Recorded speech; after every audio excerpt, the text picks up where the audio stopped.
In the US, it's a $4 trillion market. In Japan, it's $3 trillion. So it's a massive market across a lot of what we do. And so we see opportunities to expand in multiple parts of KKR in Japan. A lot of people are focused on Japan right now. KKR has a more dominant position. There's also a lot of focus on China and what to do with that. And a lot of people are saying we're getting out. You do have a significant presence in China. How do you think about how that lives, given the geopolitics of the moment, which are highly uncertain? Well, listen, our approach to China, I think, has been consistent since we started our business there. We have 3 offices, Beijing, Shanghai, and Hong Kong. So we are committed to that market. But the complexity of investing in China is obviously much higher today. Our focus over the last 2 decades has really been focused on the consumer segment of China, the growing middle class, the urbanization trends in that marketplace, and that's the sweet spot of the opportunity for us. So we've invested in retail companies, branded consumer goods, healthcare. We are not leaning into these high growth areas that are geopolitically sensitive, like semiconductors, like AI. So we've avoided a lot of the areas that are currently creating a lot of turmoil in the market, and we're sticking to our knitting, consumer services. At a time when there's a whole lot of expansion. Before I let you go, I'm just curious about the fact that you guys have worked together for 28 years, I believe. Right. I'm just wondering what you guys do every day when you come in. Do you sort of have a routine? Do you check in with each other? Do we ask about each other's families? I mean, how does that work, given the fact that you guys work so closely and have for so long? I don't think we have a routine per se. I think we've just been such big parts of each other's lives. Think of it as like a family member, how you interact with them. It's kind of a constant flow back and forth, but there's not a routine per se. Yeah. But it's just, we've been together more than half of our lives working together like this. So it's incredibly natural. We spend more time together than most families do, you know, so it's super easy. So we don't give a lot of thought to it. It's just how we operate. Yeah, I've been trying to get you guys to talk about it, and you guys are just like, it's just sort of the way it is. It's just like what we do. Well, our offices are right next door to each other, so we just pop in and see each other maybe 10 times, 20 times a day. I can imagine your wives. There he is again. Yeah. Exactly right. Joe Bay, Scott Nuttall, thank you so much for being with us. Thank you, here in the KKR headquarters. Back to you. All right, that was Bloomberg's Lisa Abramowitz sitting down on location with KKR co-CEOs Joe Bay and Scott Nuttall in New York City at their offices the day after their investor day. So looking to grow their assets under management to $1 trillion within 5 years. That is an extraordinary number. I didn't know that they worked together for 28 years already. Yeah. That amazing. Kind of depth, that is amazing. Yeah, I mean, if you're in that line of work, that is, it's the place to be. That's the pinnacle. All right, let's get a little bit of a reset here. We'll check in with Mr. John Tucker for a Bloomberg Business Flash. John. Yeah, I'm going to say traders starting to move their focus to earnings. You have shares of big banks falling ahead of the start of earnings season tomorrow. Financial shares dropping the most right now in the S&P 500. The Bureau of Labor Statistics publishing its producer price index this morning. Pricing increasing in March from the year-ago period by the most in 11 months. Certain categories were more muted. Those feed into the Fed's preferred inflation gauge. And Robert Sotkin at Citigroup Global Markets still counting on a June rate cut from the Federal Reserve. Well, among the leaders in the S&P 500 right now is Super Microcomputer among the leaders there. That's up 2.5%. Globe Life, that's among the laggards. That's down 14%. That's after Fuzzy Panda Research said it's shorting the insurance company. S&P 500 right now, 9 points lower. That's down 0.2%. We're at 51.51 on the index. The Dow Jones Industrial Average 205 points lower. That's down 0.5% right now. And the NASDAQ 100 up 59 points. That is up 0.3%. 2-year yield 2 basis points lower at 4.94. And we check the markets for you all day long right here on Bloomberg Radio. I'm John Tucker. That's your Bloomberg Business Flash. Paul and Alex. All right, John Tucker, thank you so much. We appreciate that. Alex Steele, Paul Sweeney live here in our Bloomberg Interactive Broker Studio, streaming live on YouTube, so you can head over to youtube.com and search Bloomberg Podcast. It works for me. Hopefully it'll work for you. Bank earnings tomorrow. Finally, we kind of get into some earnings. It feels like the last several weeks have been really on economic data, central bank discussion, commentary, where we're going to go with the Fed. Starting tomorrow, we go back into some of the nuts and bolts, bottoms up kind of analysis of a lot of these companies. And the big banks, Bank of America, JP Morgan, all those kind of folks get a sense of what's happening out there. Yeah, so Bloomberg Intelligence, as we know, we love them because we have a whole show on it, sort of crunch some of the numbers, and here's some of the stats that they say. They said that Wall Street projects that S&P members will show about 3.8% annual earnings growth. Now, that's the smallest increase since mid-2023, but the third straight quarter of expansion. So slowing, but yet still expanding. Also, they point out that the share of positive revisions for the 12-month forward earnings per share has been trending higher, which usually you don't see. You usually see it trending lower, and then you have that nice beat and raise situation game. We had Gina Martin Adams on Bloomberg Surveillance earlier today, and she says she thinks earnings are going to come in better than that, number one. And number two, she thinks earnings growth next year, which I think the street's looking for 11 or 12%, could be 15%. She thinks there's upside to the earnings out there, driven in large part by top-line growth. You know, so it had been a margin story for a while, but she thinks improved top-line growth out there. So, and again, we always I like to actually listen to Jamie Dimon's conference call. Like, I'll listen to those remarks. I'll listen to the Q&A on the ride home. I'll listen to the replay of it, because he's not afraid to say anything. Exactly. I mean, there's nobody, like, who puts a check on that guy? I mean, I think they've given that ship. Has sailed. I think, a long time and he ago. feels confident enough to opine on any part of the economy, any part of the tax system, the regulatory system, and so you'll usually get one or two gems there during the conference call. Look, what does he say about yields? Like, you could go to 8%. He always says fun things about yields. Which, and was he talking about the mortgage rate, like a 30-year mortgage, or was he talking about the 10-year Treasury? I think he was about the Fed stuff. I don't know. You know what? Okay. We'll get our ducks in order and figure that one out. But something about 10-year yield. Somewhere, something from Jamie Dimon. Anyway, we're definitely looking forward to that. We're going to delve into that much more in the next hour for Bloomberg Intelligence. This is Bloomberg.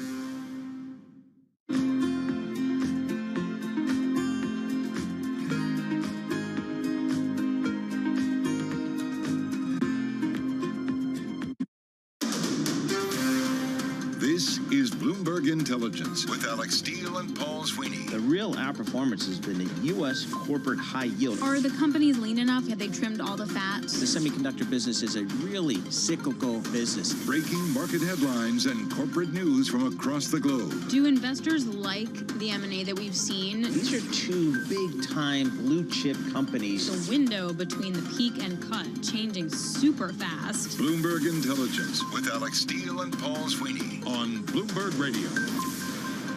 All right, coming up in this hour, the big take story, a good one today. Bloomberg News personal finance reporters Paulina Cachero and Francesca Maglione, they have one entitled "For Ivy League Rejects, Public School is Next Best Bet." I'm going to pay attention to that one, so that'll be good. Jason Kelly is going to join us as well in studio, Bloomberg Originals chief correspondent, to discuss the latest episode of his new podcast, The Deal, with Alex Rodriguez and Jason Kelly. So that'll be pretty cool.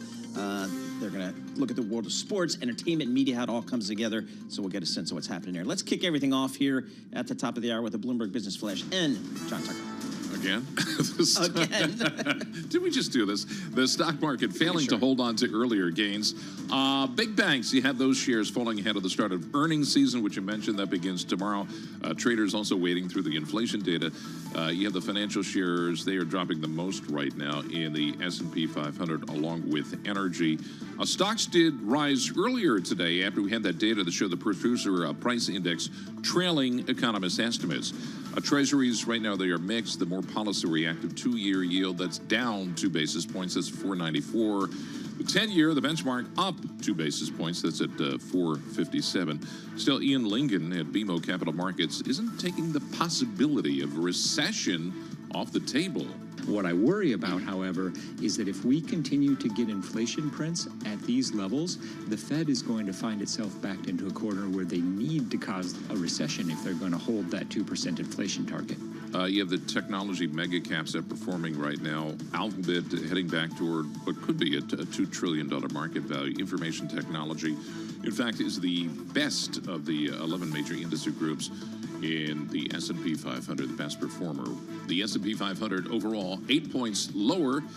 Yeah, that is down 0.2%. We're at 51.52 on the index. The Dow Jones Industrial Average 211 points lower. That's down about 0.6%. The Nasdaq Composite Index up 51 points. That's up 0.3%. Now we check the markets all day long right here on Bloomberg Radio. I'm John Tucker. That's your Bloomberg Business Flash. Alex and Paul. All right, thank you so much, John Tucker. I'm Alex Steele here with Paul Sweeney. We're live from Interactive Broker Studio right here in Midtown Manhattan. You can also check us on YouTube. So here's a fun headline for you guys. Ford slashing its prices of its electric F-150 Lightning pickup truck by as much as 7.5%. That stock is now down by about 0.8%. They say the cuts will help it, quote, adapt to the market to achieve the optimal mix of sales growth and customer value, aka cut the prices to spur sales at the end of the day. Rivian shares also dropping on that as well. All right, very good, awesome. Let's see what's happening in the markets. As John was just reporting, kind of got a mixed look out there in the markets. Let's check in with Carmen Reineke. She covers all the markets for us for Bloomberg News. She joins us here right in our studio. Carmen, what are you looking at today? Yeah, so actually one of the things I have been looking at is some of those electric vehicle stocks. So not only is Rivian at an all-time low, but Nikola is also dropping. That's ticker NKLA, down about 11% today on that news. So those stocks always move in a block, and they're really reacting to these price cuts. Yeah, I mean, think about it. Like, if Ford can't do it, like, what's Rivian gonna do? Like they don't have like the internal combustion engines and that kind of situation to fall back on. Well, I test drove, thanks to Matt Miller, who arranged a week-long test drive for me of the Ford F-150 Lightning, the electric version. A, it's the first time I've ever driven a pickup truck, and by the way, the last. And B, it's the first electric vehicle I've ever driven, and it was awesome. I mean, I could not believe how good this car, fast, powerful, had everything you wanted. I was really impressed. But it came with a $94,000 sticker price. I mean, Right. I was like, for a truck? You know, I feel like even, I don't know. So it's interesting here. It just kind of goes to this issue. What is the end demand for EVs? Which also raises the question, too, like, if they cut it by $5,500, like, are you like, score, now it's a bargain? Well, I think for a lot of people it might be. I don't know. But I go back to Kevin Tynan of Bloomberg Intelligence. He's been saying for years, these guys are only going to, these guys being the Detroit, they're only going to make vehicles that they make money on. Right. And you can't make money on EVs. If you can't make money at 80 or 90,000, how are you going to do it at 30,000? Yep. Right. So Kevin Tynan has been so on with that call, and now it's coming to roost. And so now you got to figure out, what do I do to the cost structure? Anyway, Yeah. We digress. it was a very I cool know. truck, though. But we're into it. I've never driven an EV.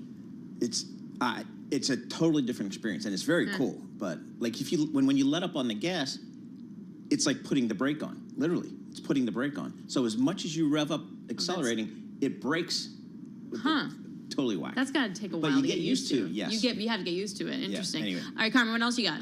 So another one that I'm looking at today is Rent the Runway, ticker RENT. This is a tiny company. It's gotten really beat up over the last year, but it is surging today. It's up over 160% after having a solid earnings report showing fourth quarter revenue that topped analysts' estimates. It seems like investors are, they're saying maybe this company can kind of turn it around, and it's one that is popular. Fascinated by this company. Yeah. Riley, remember Riley used to produce Tom's Riley show? Dabbs? Yeah, Riley. She's Riley from St. Louis.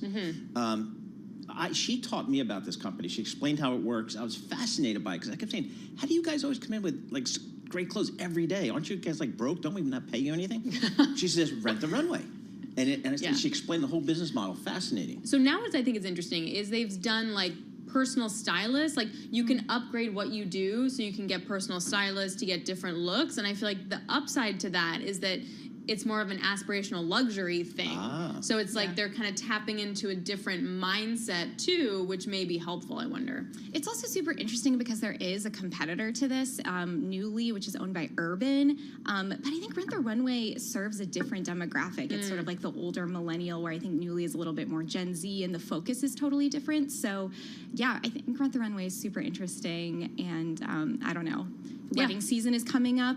That's the biggest use case, at least that I see for those young kids. For those young kids. Okay, what else are you looking at? Yeah, so the last one I'm looking at today, Vertex Pharmaceuticals, ticker VRTX, and Alpine Immune Sciences, ALPN. So Vertex is up about 1%. Alpine is up 37% after Vertex agreed to buy it for $4.9 billion. That is a pretty big premium to where shares traded for Alpine at the close of, I think, Tuesday. So Alpine, it's, I think, a kidney disease drug developer. Vertex is adding to its biotech portfolio. And, huge premium that they're paying for Alpine. And we just had that manager on yesterday who liked Vertex. Yes. Go figure. That's Yes. kind of Very good timing. All right, Carmen, thanks a lot. Carmen Reinecke joins us, Bloomberg's equity reporter. In addition to providing you lots of research from our Bloomberg Intelligence analysts, we also cover Bloomberg Big Take Stories. And that's when we take a broad look at some of the major trends in the market, we dive deep, and they're really amazing stories, and they're worth a ton of work. And the one today blew my brain. And for a mother of a daughter who's 9.5, I gotta tell you, I love this story. This has to do with basically your return on investment for Ivy League colleges, private colleges, mini Ivies, public schools, etc. And it's very different from what you may think. Joining us now are the personal finance reporters in charge of this story, Paulina Cicero and Francesca Maglione, joining us now live in our Interactive Broker studio. Ladies, first of all, how did you come up with this? I would never have thought of sort of putting a Bloomberg angle ROI of college in this particular light. How did you guys together come up with it? Yeah, so we had been talking to a bunch of families, college counselors, parents and kids that were nervous about getting into college, thinking about the cost of college, thinking, is it even worth it? And we kind of wanted to give people a number to answer their question. Like, yes, everyone says college is overwhelmingly worth it, but like, how does that change depending on the school that you're looking at and the kind of institution that you're thinking of attending? So we kind of wanted to give people a tool to answer that question a little bit more, I guess, in a smart way. Francesca's done a lot of great reporting tracking just how much colleges cost, especially elite institutions. She wrote a great story about how colleges today, the elite colleges that most students want to get into, the costs are stretching past $90,000. Oh, Paul knows. Paul knows. Intimately aware. And so when you think of those costs, I think a lot more families are being forced to consider, like, what is the ROI? And they've been doing these calculations themselves. So we wanted to, crunch the numbers for them. Of the 4 kids of mine who I paid for, Penn State was the best value. It was a relative to everybody else, way low. And it's got one of the best engineering schools, and the numbnuts got a great job, and aerospace engineering, doing all kinds of crazy stuff. So it makes sense to me. I think one of the parts of the story that's interesting is just generally, is college in general worth it relative to where else you could maybe go to a trade school and come out with little to no debt and still get jobs, and that ROI looks very interesting. I mean, how do you guys think about that? Yeah, so we actually, like in our story, did look at what would the ROI be of someone who graduated from high school. So someone making $10 an hour would have an ROI of about $191,000 10 years after, when normal college graduates enroll. And to put that into perspective, the average ROI for all colleges was about $98,000. So you can see how, initially it might seem like beneficial, but that's because when you're going to college, you're paying for college, you're putting in that investment. But once you graduate, college graduates do tend to have higher earnings, so it does balance out in the longer term. So Francesca, help me understand the different buckets that you guys looked at and sort of the data that you found.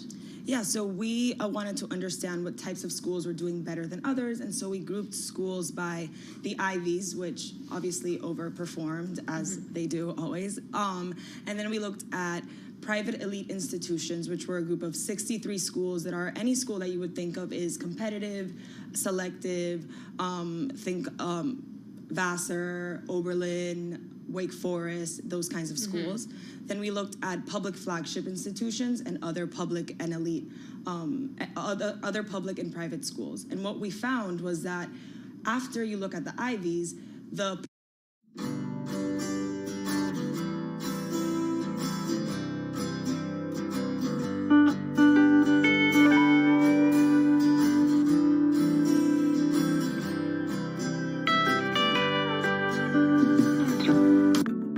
Another thing that startups need to look for is a market that is either started to undergo or is soon going to undergo exponential growth. I think this is actually related to one of the biggest mistakes investors make when evaluating startups. Investors always say, well, what's your growth rate? We care about the growth rate. Investors will forgive smallish revenue today if it's growing quickly. For some reason, people don't think about markets this way. But if you think about the most important startups, they are the ones that I start in small markets that are growing very, very quickly. 11 years ago, the market for iPhone apps was $0. It's now huge. And I think if you only think about the TAM today, you'll make a big mistake. What you really want to do is identify a market that's going to grow every year and be able to ride that up elevator.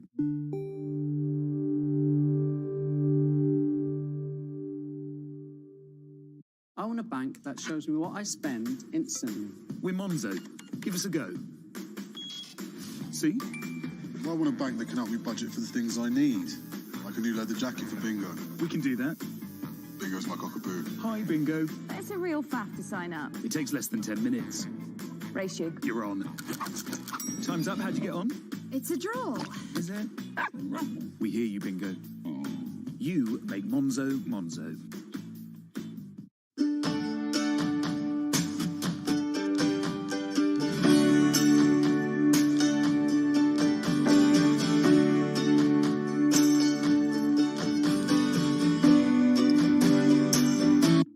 My general advice is continue to seek out companies or people that are maybe one stage or two stages ahead of you. And I think this is generalizable to not just to startups, but anyone seeking fast growth in their own professional lives, in their careers too.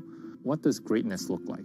Try to seek out people who've been there, done that before, and then try to not connect with one, but try to interview 3, 5, 10 people to see what is a general pattern of greatness that look like that will get you to the next level of the company, next stage, maybe a year, 12 months from now, 24 months from now. Seek out people who kind of went down the path a few times. Then you'll start to find this pattern that start to emerge. What are things that you need to have 12 months from now, 24 months from now that you currently don't have? Then try to like build a path towards that. It's almost like Amazon's or Jeff Bezos' mantra of working backwards. Think about what your end game or next stage look like, and then figure out your steps to getting there, and who do you need to work with, upgrading or coaching your existing team or recruiting from somewhere else to really level your leadership. Because ultimately, the job of a CEO is to do 3 things, right? One is get the strategy right for your company, making sure it's executed, get the right teams onboarded, getting the resources, whether it be fundraising or allocating your resources. So it's strategy, people, or team, figuring out how you need to navigate those things to get to the next level.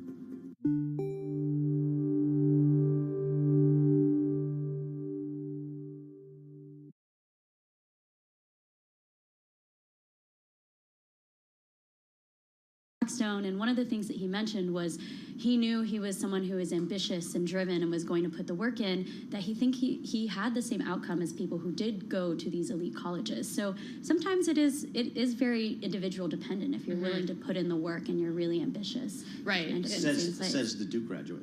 Yeah, very nice. That's That's you. I'm flying down this afternoon down to Duke. So, but and that just makes the point that like if you want humanities, like maybe sort of the public institutions where you can get cheaper, but also get that humanity education. I'm wondering, and you're right. It all like the drive for sure. Like that's going to depend. That's why I keep telling my kid. Like I'm like it's okay. Like I know.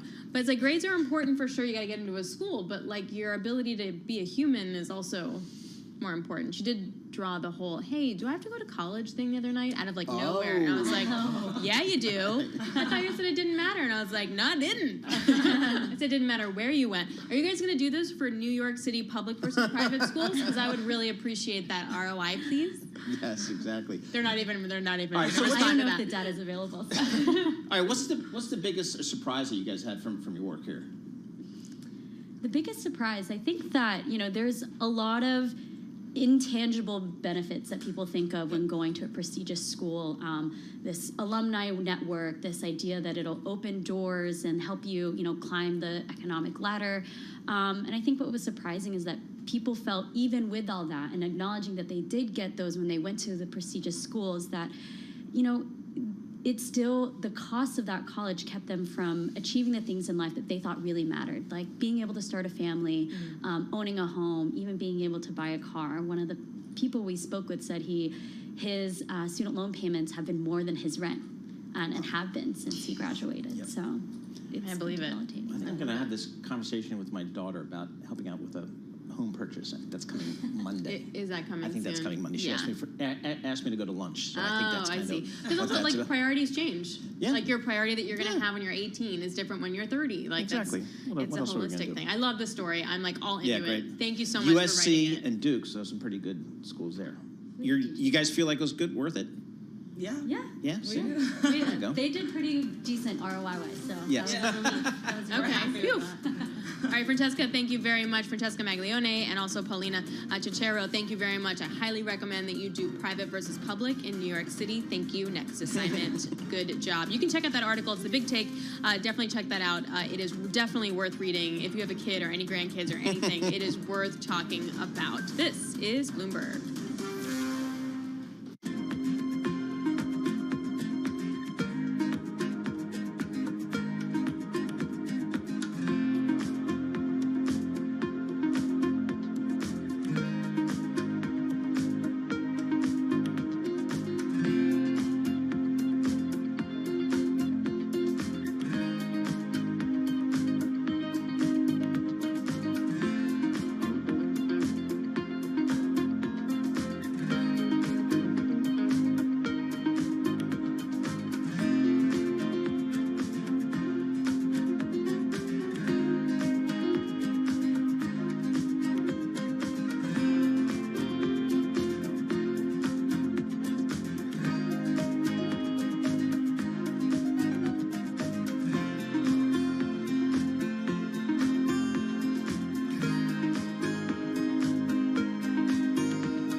Markets, headlines, and breaking news 24 hours a day on Bloomberg Radio, Bloomberg Television, and the Bloomberg Business app. This is a Bloomberg Business Flash. And I'm John Tucker, the Bloomberg Newsroom. With this Bloomberg Business Flash, the major stock averages, they are mixed right now. The S&P 500, 3 points lower, 51.56 on the index. The NASDAQ Composite Index, 65 points higher. That's up 0.4%. And the Dow Jones Industrial Average right now, 185 points lower. That's down about 0.5%. Economic news today, producer price index moderating on a month-over-month basis in March, rising just 0.2%. Year over year, though, it did accelerate. As we look at the more policy-reactive two-year yield, after yesterday's surge in yields, it is down 2 basis points today, right now at 4.95. Also got initial jobless claims continuing to flip-flop, the lowest since the week ended March 1st, but the outlook is clouded. And we get earnings starting tomorrow, and the financials, one of the worst performing groups, major industry groups in the S&P 500. And we check the markets for you all day long, right here on Bloomberg Radio. I'm John Tucker, and that's your Bloomberg Business Flash. Alex and Paul. All right, JT, thank you so much. We appreciate that. Alex Steele, Paul Sweeney, we're live here in our Bloomberg Interactive Broker Studio. We're doing that internet streaming thing, so you go to youtube.com and search Bloomberg Podcast, and that's where you'll find all the good stuff. Well, we are joined here in studio by Jason Kelly, chief correspondent for Bloomberg Originals and executive producer of a new podcast. It's called The Deal, with Alex Rodriguez and Jason Kelly. On this week's episode of The Deal, Alex Rodriguez and Jason Kelly speak with U.S. soccer legend Brandi Chastain about private equity firm Sixth Street's sports investments and the Bay FC owners' hope for the sport. She also talks about if the world is ready for women's sports. Let's take a listen. I honestly believe that part of the equation that wasn't in our control was the mass general public and the business sector not ready for women. Yeah. Not ready for powerful women, not ready for women with big voices who have grand ideas. We didn't have the deep pockets. And before coming here today, I think that's the one thing that kept coming into my head was I had $0 that I could be an owner with. All right, very good stuff. Jessica Chastain with our own Jason Kelly. Jason, thanks so much for coming in the studio. Big commute from your desk. You got a guest with you. I know. Today. I brought a buddy. I thought it was bring your former All-Star friend to work day. Okay, I left mine at home. Is it? Oh yeah. Sorry, I remembered. I mean, I'm a good. So, yeah, A-Rod, my co-host, right here with me. Awesome. Thanks for coming in, Alex. Appreciate it. Great to be here. Thank you, guys. You guys have had so many cool podcasts and episodes here, speaking to some really cool people. Jessica Chastain, I think for Brandi Chastain. Brandi Chastain, different Chastain. Yeah, just amazing. Yeah. Kind of when you think about 1999, the World Cup, ripping the jersey off and everything. Just that's such a big image. And you kind of thought, gee, maybe that would be the launch of women's soccer, at least maybe women's sport. I'm not sure we've seen it. What'd you guys talk about? I mean, I thought it was so fascinating, Alex, because, she's an icon, right? I mean, when you think about, like, the people who have defined sports in our lifetimes, especially in women's sports, like, nobody bigger than Brandi Chastain. And the amazing thing was that this moment in 1999 was going to be, like, the takeoff for women's sports. And it's like, womp womp. Like, it just didn't happen. It actually failed twice. And now she's an owner of a team. I was fascinated by just kind of her perspective on all that. I don't know if you were. I thought it was great. And if you see what's happened with Caitlin Clark now, we thought that was going to happen in 99, and it kind of stalled, as Jason said. But for me, was how she's kind of going through her journey from sports to business as a sports owner, and all the lessons that she's learned in sports, the hard times, the good times. She shares some incredible stories. But I'm really interested how her next decade goes, because she's all in. Can I ask okay, first of all, we should know, I know very little about sports, so I'm going to ask those questions. But if you have a question about energy. I'm on power prices, you can come to me. But why is it so hard for women's sports to take off in a material way? Is it like the type of sports we play? What's the problem, Alex? What do you think? Well, I think Caitlin Clark has captured the imagination of everyone. And I'm old enough to remember when the NBA was on, you watch the finals on tape delay, right? It was incredible, right? To think about that. And the amount of tens of millions of people that watch today. What Caitlin Clark has done is very much what I think Magic Johnson and Larry Bird did in 1979, when Bird was at Indiana State, Magic was at Michigan State, and it was like these two Midwestern guys that captured America. I think that is now here, is true, the moment's right. I think post-COVID, the landscape of the world has changed, and I think it's been a perfect storm, and she's been the perfect ambassador.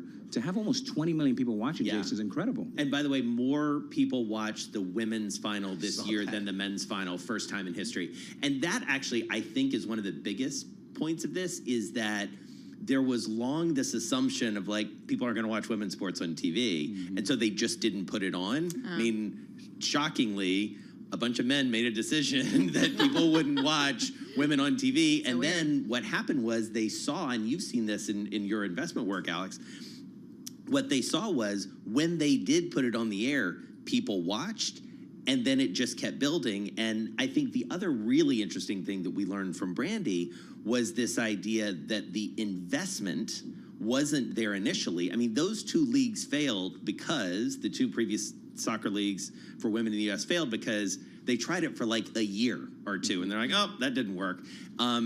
Instead of, you think about the NBA, you think about the NFL, those were leagues that took decades to take hold. The MLS is in its like 25th, 30th season and is just getting traction. So part of it is just like putting in the time and the money. Well, I think, as a former Wall Street guy, what amazed me about this transaction, you got private equity. Yes. Coming. Private equity is not in Major League Baseball, are they? Or Yeah, NFL? they are now. They are now? getting there. I mean, this is a big thing that you're seeing up close and personal. Yeah, I mean, these franchises have gotten so expensive. To think a guy like Jerry Reinsdorf bought in 1981 the White Sox for about $60 million, and 3 years later, in '84, he buys the Bulls with a guy by the name of Michael Jordan there for $19 million. It's incredible, right? And those franchises are worth close to 10 collectively today. So the world has exploded. So what's happened is individuals can't really afford to write checks for $1 billion, $2 million. It's hard to have that type of liquidity. So what the leagues have done is they've opened up the capital markets, and private equity groups like Arctos and Dio are now big investors, and they sit as LPs, while passive LPs has been an industry for the last 30 years has gone up and to the right about 15% a year over year. And this is why, Jason, you were here. Yes. Because you have covered private equity for a very long time. You literally wrote books on it, and then you kind of saw a while ago like where the direction of travel was really going. Yeah. What's the kind of the return like? What's the return like on these things? Like what do you think? I mean, TBD. That was a long pause, by the way, for radio. Well, because we haven't really, we've seen a couple exits. I mean, so Dial made some money on the Phoenix Suns when they were sold for $4 billion a couple years ago. So that's been one exit. I mean, what's interesting is, so 6th Street, just speaking specifically about 6th Street, and, this is started by Alan Waxman, former special situations head for Goldman Sachs, was in a partnership with TPG. So they've invested $125 million. They led an investment for $125 million into Bay FC. I mean, that's real money. Paid a record franchise fee, $53 million just to buy the team. I mean, they're looking at a scenario where they can get a 5x, 10x. I mean, this is a long hold. So the franchise values, as Alex just demonstrated, think about, Jerry Jones bought the Dallas Cowboys for less than $200 million in the late 80s, early 90s, which, by the way, they said he was insane. That was a crazy amount. This is a franchise now worth $9 or $10 billion. Alex, let's talk about ownership. You're part of an ownership group for the Minnesota Timberwolves, right? Talk to us about that experience, and I'd love for you to talk to you about, my personal opinion is, I'm concerned about the valuation of franchises. I'm concerned about salaries because it's all predicated, in large part, on broadcast rights. Yeah. And with cord cutting, I'm not sure ESPN's going to continue to write these crazy checks. So talk to us about kind of what you've learned about as being an owner there. It's funny because one of my good friends and mentors is Magic Johnson. And of course, he played basketball for a long time, and he owns a baseball team. Yep. And I played baseball for a long time, and I'm part of the ownership group of the Minnesota Timberwolves and the Lynx. What I think is there's no question that the giant in sports in America is the NFL, right? And to think that almost 20 million people watch Caitlin Clark. Yeah. Those are NFL numbers on Sundays. I mean, that's the number one driver for all sports, and which creates a lot of people to be very bullish in women's sports. But going back to we have the Lynx as well. But I do think that the NFL and the NBA are global sports, especially the NBA. It's growing year over year. If you look at social media as an example, as a metrics, we're almost 10-1 to the NFL. We're almost 15-1 to Major League Baseball. So LeBron James, Michael Jordan, Steph Curry, these are global names. I think that is going to be a different landscape, but you'll have more contributors. Maybe you have NBC pop in, Amazon, Apple. There's a lot of suitors. It's not going to be the traditional. So ESPN may not write its biggest check, but is there? I'm not speaking for the NBA. I'm just giving you my opinion. That you may have a world where NBC may split the finals with ESPN and ABC. So I think you'll get to a similar result, just a different way.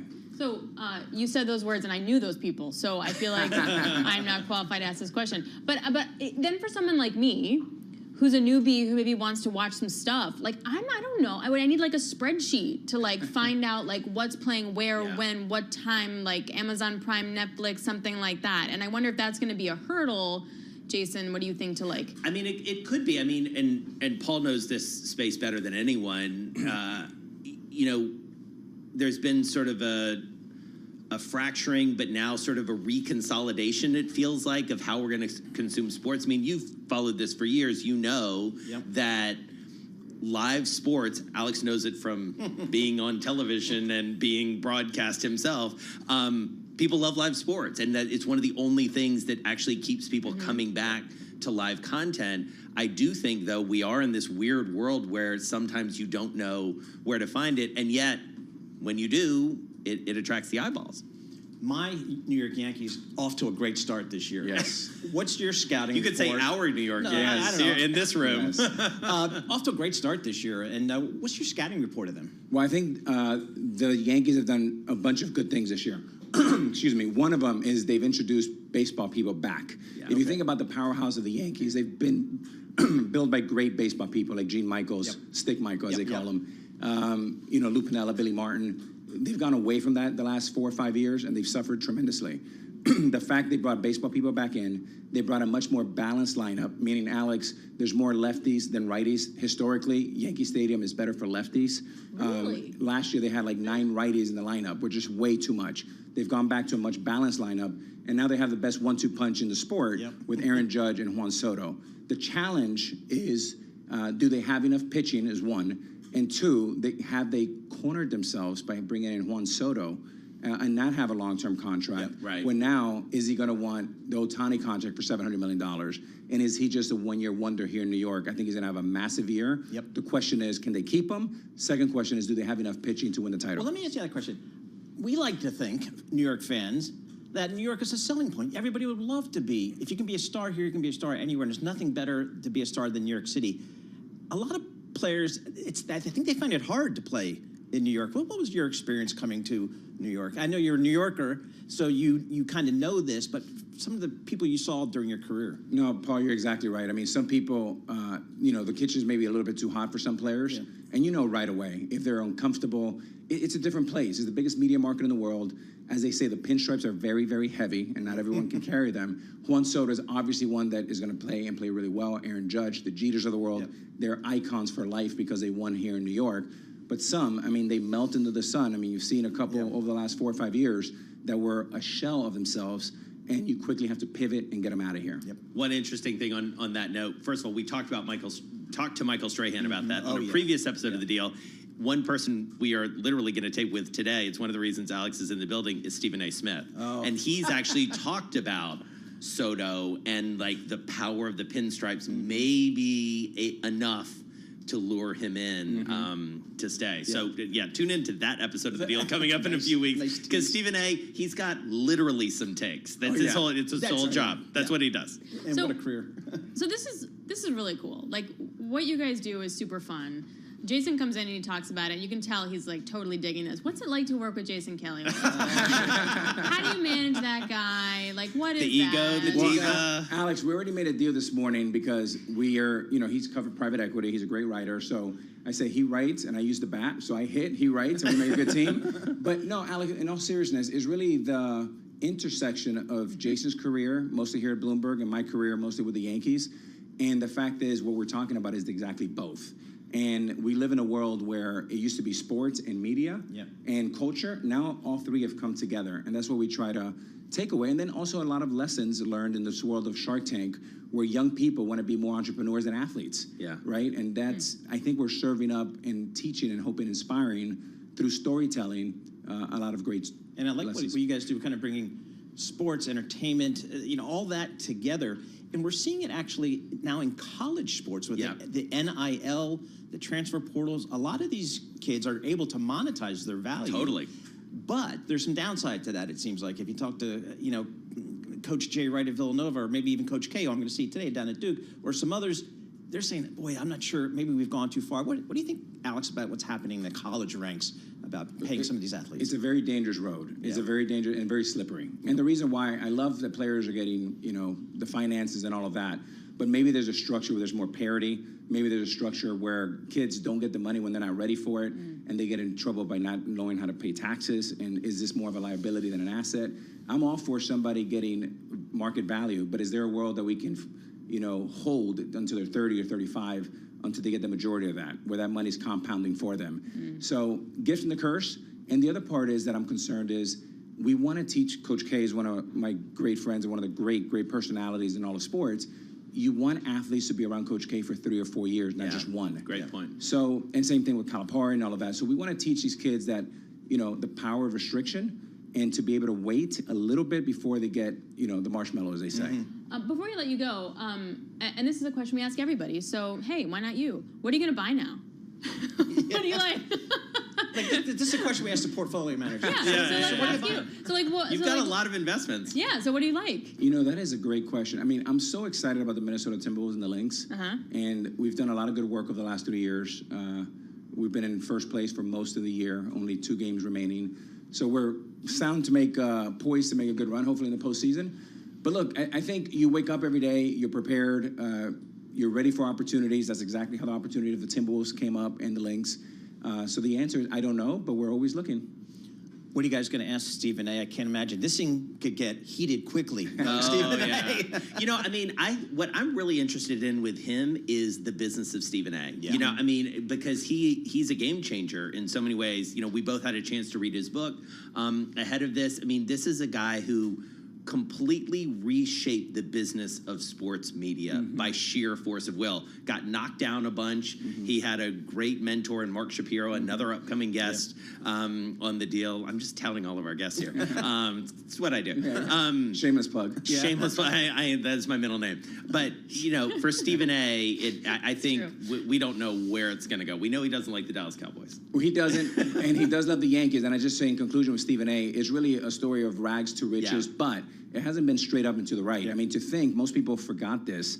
Reading his book, I just remembered, he got fired from ESPN. He had to go to Fox Radio, and then he's come back. And to think, not only is he going to be the first guy that makes over probably 20 to 25 million, but he's also could be the next Johnny Carson. Yeah. And he's built an incredible business.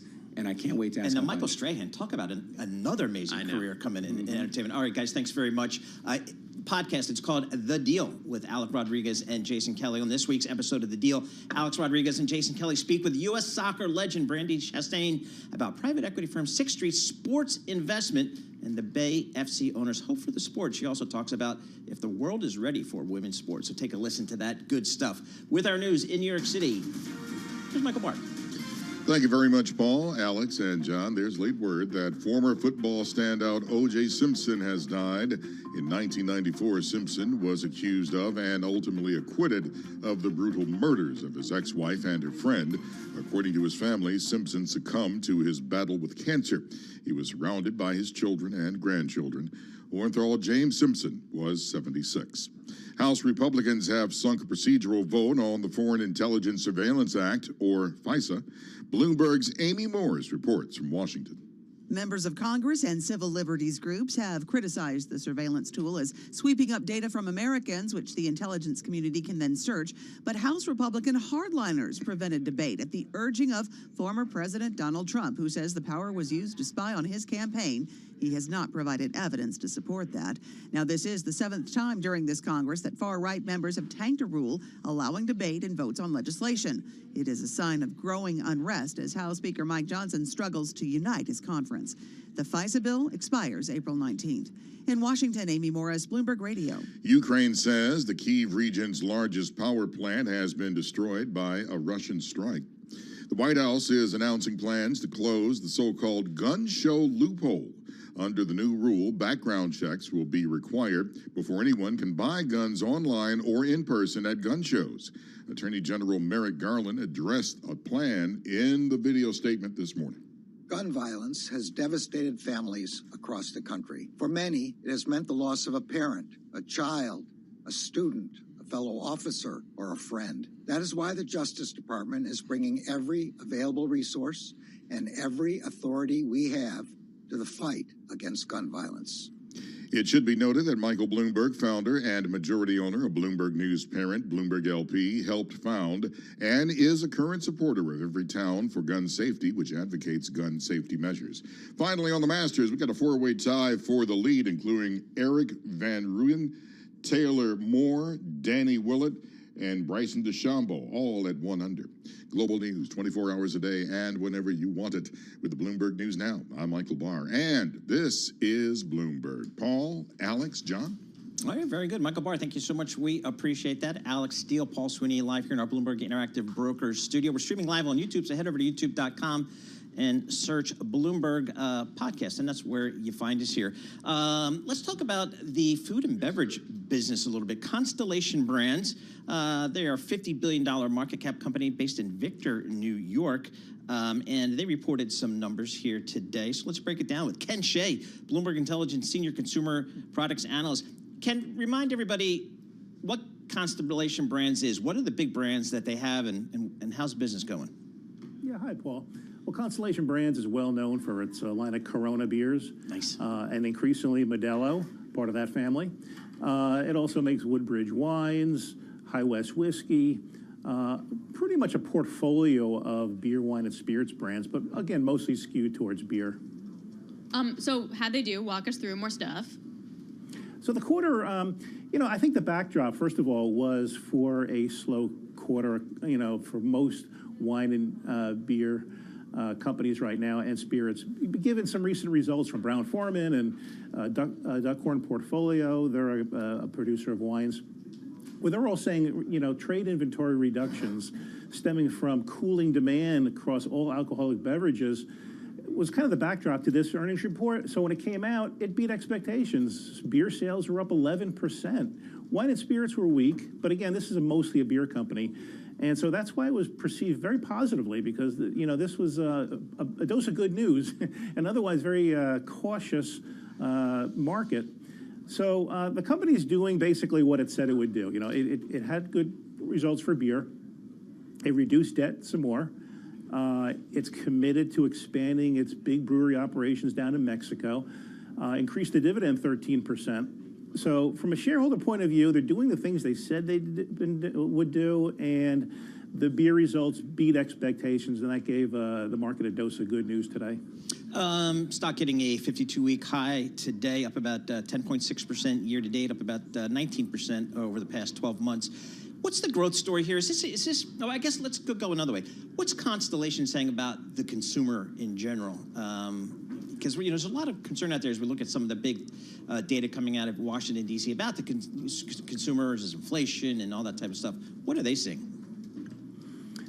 Well, they look at the paper also. They understand, the environment that they're in, that the consumer has definitely turned a little cautious here towards purchases that they can defer. I guess that's the best way to put it. Beer is, a relatively low price point product vis-a-vis wine and spirits, a high-end bottle of wine or high-end bottle of bourbon. You can maybe put off for a while, but, a bottle of beer or even a six-pack, whatever, you're not as prone to do that. Even though Corona and Modelo, command a very premium price, it's a premium product.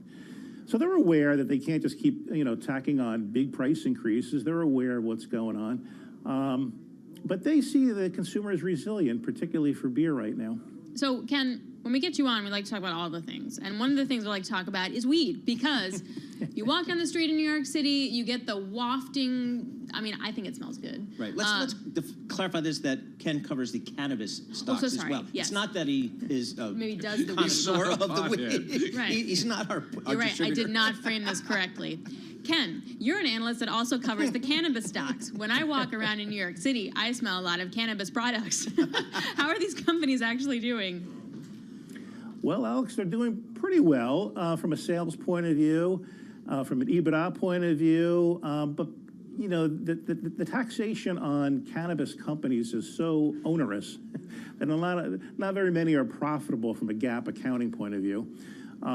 So if you're an investor in this market, you certainly have to be patient, and that's because you need some help from regulators, from Washington, whether it's a reclassification from a prohibited drug like marijuana is considered today, or it's outright legalization in some states and so on. So you need some help from regulators to keep this thing going. So it's going at a sales are, from an industry point of view, are moving positively as more states legalize. Florida, it's going to be on the ballot. Florida could be a $6 billion legal market, or about 3 times the size that it is now, in a very short order. If in November voters approve, legalization for adult use in November, so it's moving positively. But again, from an accounting point of view, it's not looking as rosy. So what's this? You cover a lot of the consumer companies, Ken, from the beverage companies to the beer companies and packaged goods. What's the sector that's doing the best here? Where's the most investor interest these days? Good old soft drinks. Non-alcoholic soft drinks, Coca-Cola, PepsiCo, Keurig Dr. Pepper, Celsius Energy. People love their soft drinks, and it's a very, very resilient market. It's doing well, whether it's a food service or it's take home for home consumption, doing very well, and that's where the pricing power is at. You're looking at categories like energy. Energy is no longer an upstart category. It's a $20 billion category. It's a big category, right? But it's still growing at high single-digit rates, and it's no sign of slowing down. Even the soft drink, the carbonated beverages, Coke, Pepsi, the products have been around a long time. I think they're discovering that maybe they were underpriced for a long time because they've been taking pricing up for a while. Consumers are not balking at all. As a matter of fact, those mini cans have far higher unit prices than the regular size, and consumers love them. I like that. So that's an area of particular strength right now. Mini can's nice. Yeah, It doesn't get 7.5 flat if ounces. you don't drink the whole thing. Yeah. Before I let you go, Ken, the non-alcoholic spirit thing, does that have real legs? John Tucker, don't say anything. We only have a minute. I think it does, to a small audience. I mean, this reminds me of the Liquid Death water. It's basically spring water in a can. It's called Liquid Death. Yep. People like to act like, or not act, but they like to be social at parties, and it's a certain vibe that's given off if you're drinking a bottle of, plain bottled water, as opposed to something that looks cool, like Liquid Death, even though it's by and large the same ingredients inside. So same can be said for non-alcoholic beverages. I make a little joke of this, but I think younger demographics tend not to imbibe in alcohol as much as maybe my generation did, and I think that's part of the attraction as well. All right, Ken, we got to leave it there. Thanks a lot, Ken Shea, Bloomberg Intelligence Senior Consumer Products Analyst. I tried all that stuff because I don't really drink that much anymore, and then I'm like, why not just drink juice? And it's all that sugar anyway. Anyway, this is Bloomberg.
company news headlines on Bloomberg Radio. And I'm John Tucker in the newsroom to look at some of the company stories we're following. Did they know something the rest of us didn't? United Health Group Chairman Stephen Hemsley and 3 senior executives netted a combined $101.5 million from stock sales that they made to 4 months leading up to when the public became aware of the federal antitrust investigation there. The sales occurred between October 16th. That's a week after the largest health insurer in the U.S. reportedly received notice of the Justice Department probe, and February 26th, the day before Bloomberg News and others published stories about the investigation. The stock dropped after the investigation was widely reported, but typically a company's general counsel would declare a blackout period barring trading in light of a sensitive investigation. British autonomous driving startup Wave Technologies, that's W-A-Y-V-E Technologies, opening a research center in Vancouver. So this is adding its second location in North America to accelerate its growth. Now, if it's a British company, does it drive on the wrong side of the road? Autonomous, going up against the likes of Alphabet's Waymo. Wave's artificial intelligence aims to learn driving rules and patterns by itself so it can respond to new places in unpredictable scenarios as well. And solar eclipse news, the eclipse sold out hotels and Airbnbs all along the path of totality as tourists flock to see this celestial phenomenon. Early data on spending, foot traffic, and road congestion patterns suggest that not all destinations benefited equally. Syracuse saw a 28% year-over-year increase in spending at hotels and restaurants for the period from last Friday through Monday, and that's double the U.S. average, a change of 13.7%, and Syracuse could use it. This is Bloomberg Intelligence with Alex Steele and Paul Sweeney on Bloomberg Radio. Happy Friday Eve, everyone. It is Thursday. I'm Alex Steele alongside Paul Sweeney. You're listening to Bloomberg Intelligence Radio. We are live from Interactive Broker Studio right here in Midtown Manhattan. We are also broadcasting live on YouTube. We bring you all the top analysts' analysis with our top analysts. I got to find a better way of saying that. You like it? It works for you? Okay. They cover about 2,000 companies, 130 industries. We bring you all the news. We bring you all the data. But here's the headline. Let's be honest. The headline, O.J. Simpson, football legend, movie star whose acquittal for the murder of his white ex-wife exposed a racial chasm in the U.S. in the 90s, has passed away. He was 76, and the cause was cancer. This is according to a post by his family on his account on X, formerly Twitter. He said he died on April 10th, surrounded by his children and grandchildren. He had been a free man since 2017, when he finished serving a 9-year prison sentence for kidnapping and armed robbery in a case that developed after his acquittal for murder. But it looks like that moment, it's a moment. Yeah, it is. That defined the 90s, it feels. Yeah, it defined the 90s, defined like kind of news television, cable news television, kind of that, seeing the white Bronco going down the freeway.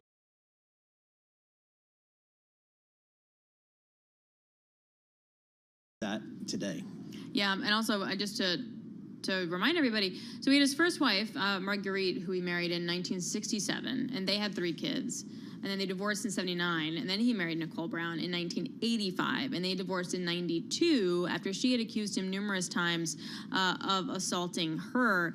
And if you recall, back in the day, his arrest for the killing of his ex-wife, Nicole Brown, and her friend Ronald Goldman, there was just mania about this case. It resulted in it was like a year-long trial.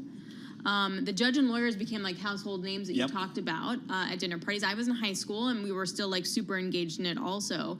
And it was really centered around racial discrimination as well, became a leading topic of that conversation within the courtroom. Yeah, it's just amazing. I mean, you had Saturday Night Live doing, skits on it as well. It's just such a topic of conversation right in the zeitgeist for such a long period of time. And it kind of just, for a lot of people, that's how they know O.J. Simpson, as opposed to his Heisman Trophy-winning days at the USC, and then again playing for the Buffalo Bills in the NFL. That's kind of what they know. So it's really just an amazing story. And anyway, Mr. Simpson dies today at the age of 76. All right, tomorrow Yes. You'll be working. I will.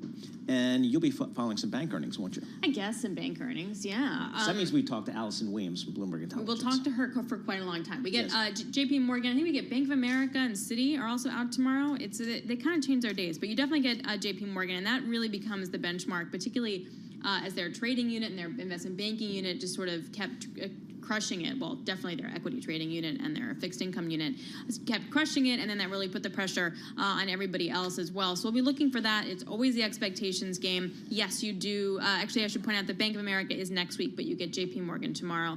What's priced in, though? Yeah. Like, that's my question. And what's really going to wind up moving the needle? Well, Bloomberg News had some good reporting earlier in the week, a piece out that maybe the net interest income, which the companies had guided very conservatively because, back when rates were lower and they thought rates were going to go down quicker in 2023, that maybe that guidance will be taken up, the net interest income for a lot of these companies. So I think a lot of analysts and investors will be looking at that. And then, of course, it's just good to get a sense when you talk to these CEOs of the big banks, because they touch all types of consumers in many ways in the economy, whether it's making loans, credit cards, all that type of stuff.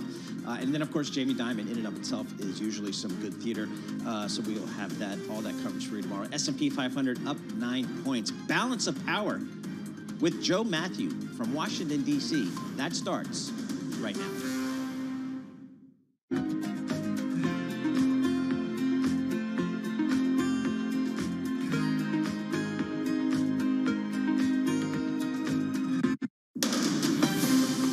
From the world of politics to the world of business, this is Balance of Power.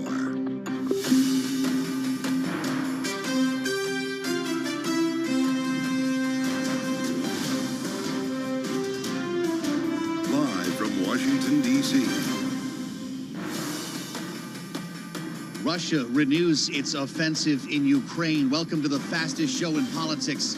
As Russian missile strikes knock out the biggest power plant around Kyiv, and the UN's atomic watchdog calls an emergency meeting. We'll have the latest on this from Bloomberg's national security team, with Ukraine funding, of course, still up in the air here in Washington. President Biden preparing executive action on the border, but can it stand up in court? We're going to talk about the options with immigration attorney Leon Fresco at Holland and Knight. And on this PPI day, we spend time as well with economist Lindsay Owens from the Groundwork Collaborative. Analysis from our panel. Bloomberg Politics contributor Jeannie Shanzano is with us, along with Lester Munson at BGR Group. A lot to do after we check on Wall Street. Let's get started there right now with Charlie Pellet in New York. Hey, Charlie. Well, hello there, Joe Matthew. We are looking at a mixed Thursday here. Stocks struggling for direction. Wall Street heavyweights getting ready to report earnings that will test the market resilience this year. Right now, Dow Industrials, they are trading lower, down 78, drop there of 0.2%. The S&P up 10, that is a gain of 0.2%. NASDAQ up 118 points, up 0.7%. And after yesterday's rout, we do have small cap shares gaining today with the Russell 2000 up by 0.4%. The 10-year, 4.56%, with the 2-year now at 4.94%. Spot gold up 0.5%, 23.45 the ounce, and West Texas Intermediate crude down 0.8%, 85.53 for a barrel of WTI. Earnings season kicks into full swing tomorrow with J.P. Morgan Chase, Wells Fargo, and Citigroup all reporting. In the meantime, the focus does remain on central banks. Jason Thomas is the head of global research at the Carlyle Group. He says the Fed is more likely to raise than cut. We don't see any rate cuts. And then I think you can allow for a tightening of financial conditions that may eventually, by year end, put you in a situation where you're feeling more comfortable on the inflation front. Carlyle's Jason Thomas. In the meantime, Rivian shares are lower, slipping below the crucial $10 mark for the first time as Ford lowers the prices on its F-150 Lightning. We've got Rivian down now by 6.9% at $955. Lucid down by 2.8%. Tesla up 0.2%. Recapping, a mixed day on Wall Street with the S&P now up 8, a gain there of 0.1%. Balance of power continues. Back we go to Washington. Once again, here is your host, Joe Matthew. Charlie, thank you. We'll be back with Charlie Pellet with an eye on trading, a little bit less dramatic than what we had around this time yesterday, but we're always in touch with Charlie, continuing our market coverage even as we talk politics here in the nation's capital. Thanks for being with us on Bloomberg Radio, on the satellite, and on YouTube. With Congress in town, the president is here as well, but not a lot of news after that FISA bill was stopped in its tracks yesterday. They couldn't even get a rule passed in the House, making us wonder if anything can move in the House, including Ukraine funding, which some thought might happen in the next week. It is feeling a lot less like it at the moment, as Speaker Mike Johnson prepares to make a visit to Mar-a-Lago in a couple of days. He's going to be holding a joint news conference, apparently, with Donald Trump. This could impact the agenda. We'll talk about that more ahead, because the news from Ukraine has been very concerning over the past 24 hours. I think we can call it desperate, as a UN atomic watchdog now calls an emergency meeting in Vienna to talk about the increasing risk of a meltdown at the nuclear power plant in Zaporizhia, and that follows Russian missile attacks knocking out the biggest power plant in the Kyiv region yesterday, taking advantage of pockets in the air defense. And that's where we start here with Nick Wadhams, Bloomberg's, of course, national security team leader. He drives our coverage here from Washington and a regular on this broadcast. It's great to see you, Nick, as we join together again to talk about some pretty tough news. I wonder, are we going to be hearing all of this being a cause of a lack of ammunition, or would this have happened either way with Ukraine? Well, I mean, there is no question, I mean, whether or not you draw a direct causal link, there is no question that Russia has been much more aggressive in the skies over Ukraine. You had that footage a day or two ago of Russian jets essentially flying unchallenged over Ukraine, something that would not have happened several months ago. And we know very clearly that Ukraine is running out of ammunition, and the U.S. says, listen, there is no plan B here. If you do not get us the money, Ukraine is already rationing ammunition. It's running out of its air defenses. They need help, and we don't have any other options. So you got to act. It'd be very interesting to see what happens in Mar-a-Lago, because, you know, if Mike Johnson does force this vote, the sort of common wisdom is that that's going to force his ouster. But we're also hearing, you know, Donald Trump likes Mike Johnson. He doesn't want to have another Republican leadership fight. So there may be some wiggle room there. We'll see. Very curious to hear what might emerge from that conversation. I wonder if either of them know. We remember Vladimir Putin using the cold as a weapon in the winter season. He's using energy, I guess, as a weapon. In this case, actually targeting energy infrastructure. Whether it's this plant that he knocked out in Kyiv, the concerns about the nuke plant in Zaporizhia, where does this go? What's he trying to accomplish? Well, it's always difficult to tell how much of this is a deliberate strategy. I mean, obviously, the goal right now is to inflict as much pain on Ukraine, its military, but also the civilians there, as he possibly can. And it's both inflicting pain and also exacerbating the really low morale, I think, that you're seeing among Ukrainian troops, in a sense that they are not getting what they need from the West. I don't know if you'd say they feel abandoned by the U.S. and European allies, but certainly a feeling that, you know, if Russia is allowed to do something like this unchallenged, well, what does that say about the relationship? So, I mean, as ever, Vladimir Putin delights in exploiting these rifts and points of tension between Ukraine and its allies. I think that's what he's doing here. All the while, we have quite a situation brewing in Israel. It's getting more complex for this administration, it seems like, by the day, as we now anticipate what we're told is an imminent strike by Iran or by its proxies in retaliation against this Israeli strike in Damascus.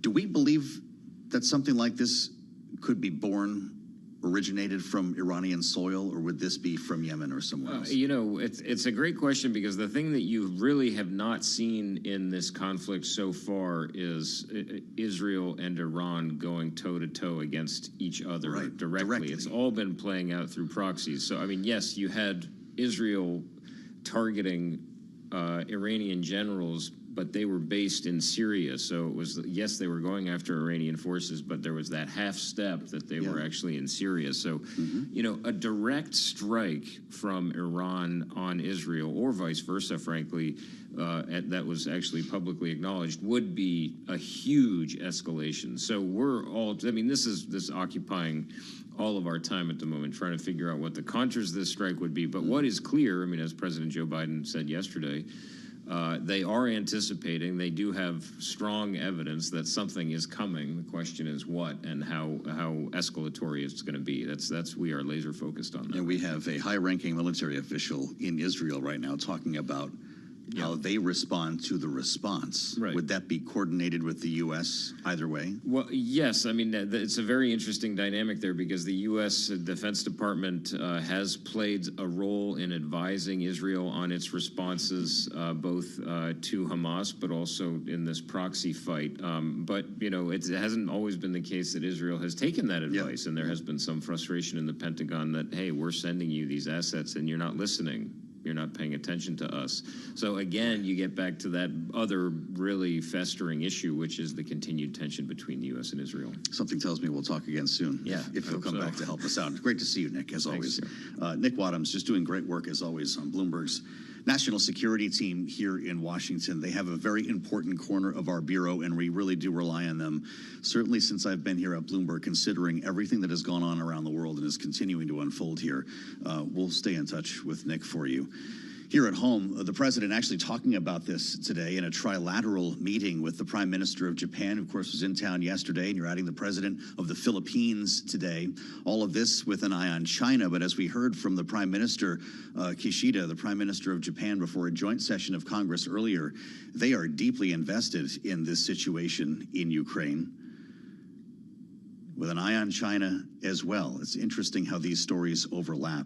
The president speaking yesterday, not only about this in the Rose Garden, but also taking a question about the border. Fascinating to hear him talk on Univision about his plans to take executive action here in lieu of a legislative solution. Remember that compromise went up in smoke following Senate passage, its DOA in the House. So here we are again, quote, "We're examining whether or not I have that power," unquote.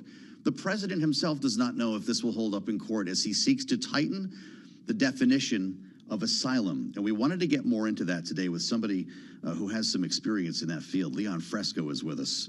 Former Deputy Assistant Attorney General at the Department of Justice, Office of Immigration Litigation. He's now at Holland and Knight. Leon, thank you for being with us. Is this going to be a protracted court battle? And if so, who wins? Well, absolutely it will be a protracted court battle because the premise of the entire reason that the Republicans have made this argument that there is an exclusion authority under what is known as INA Section 212F is because there's a ban, and that travel ban is permitted, but the ban is on this word called entry, meaning if you're outside of the United States, you can be banned from entering the United States. So you can be banned from getting a visa, you can be banned when you're at the airport.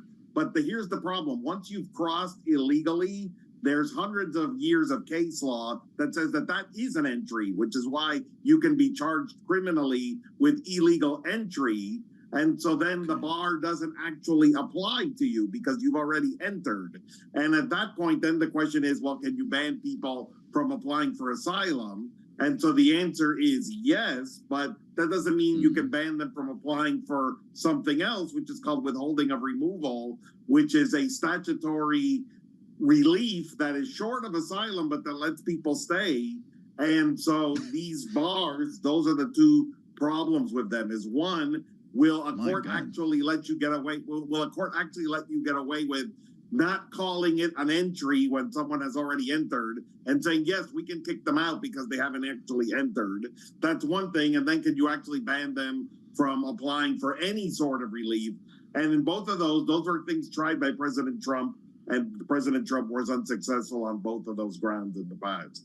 My God. Well, for those of us who are more confused than when we started, Leon, let me ask you about the definition of asylum, because they tried to get to this in the Senate compromise. These are people who are fleeing, obviously, economic conditions as well as violent conditions. And the idea was to tighten this definition to include only those who were in physical harm. How do you think it should read? What would stand up in court? Well, the definition of asylum is what it is, which is that you fear persecution on the basis of your race, religion, national origin, social group, or political opinion. So basically on an immutable factor of you specifically, not on the basis of something that's happening economically in your country.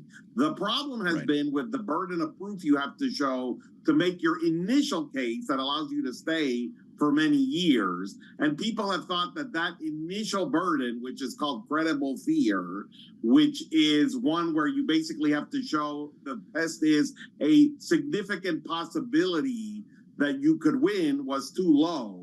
And so administrations have tried to ramp that up administratively, but the problem is they can't change that because that standard is in the statutory law. So all they can do is basically issue memos that say, hey, remember what the standard is, which triggers sort of a subliminal readout to the agents, hey, maybe you want to deny more cases. But when that happens, then lawsuits happen because people say, hey, what you're trying to do is actually change the standard from what it actually is, which is why the president was asking for a congressional change so that that initial threshold standard could be raised to something more definitive, where you had to already present something more concrete than just articulating some magic words. Hey, I'm against the government in my country, and so that's why I'm trying to come in. And that would be more, you know, that you would need more than that. You would already need some documents or something to show that you actually could justify what you're saying in order for you to stay and make the second part of your case. Spending time with immigration attorney Leon Fresco at Holland and Knight. Getting back to this idea of qualifying entry, Leon, under Section 212F of the Immigration and Nationality Act, which Donald Trump tried to leverage repeatedly, it says that the president has broad leeway to block entry of certain immigrants if it would be detrimental to U.S. national interest. What qualifies as detrimental?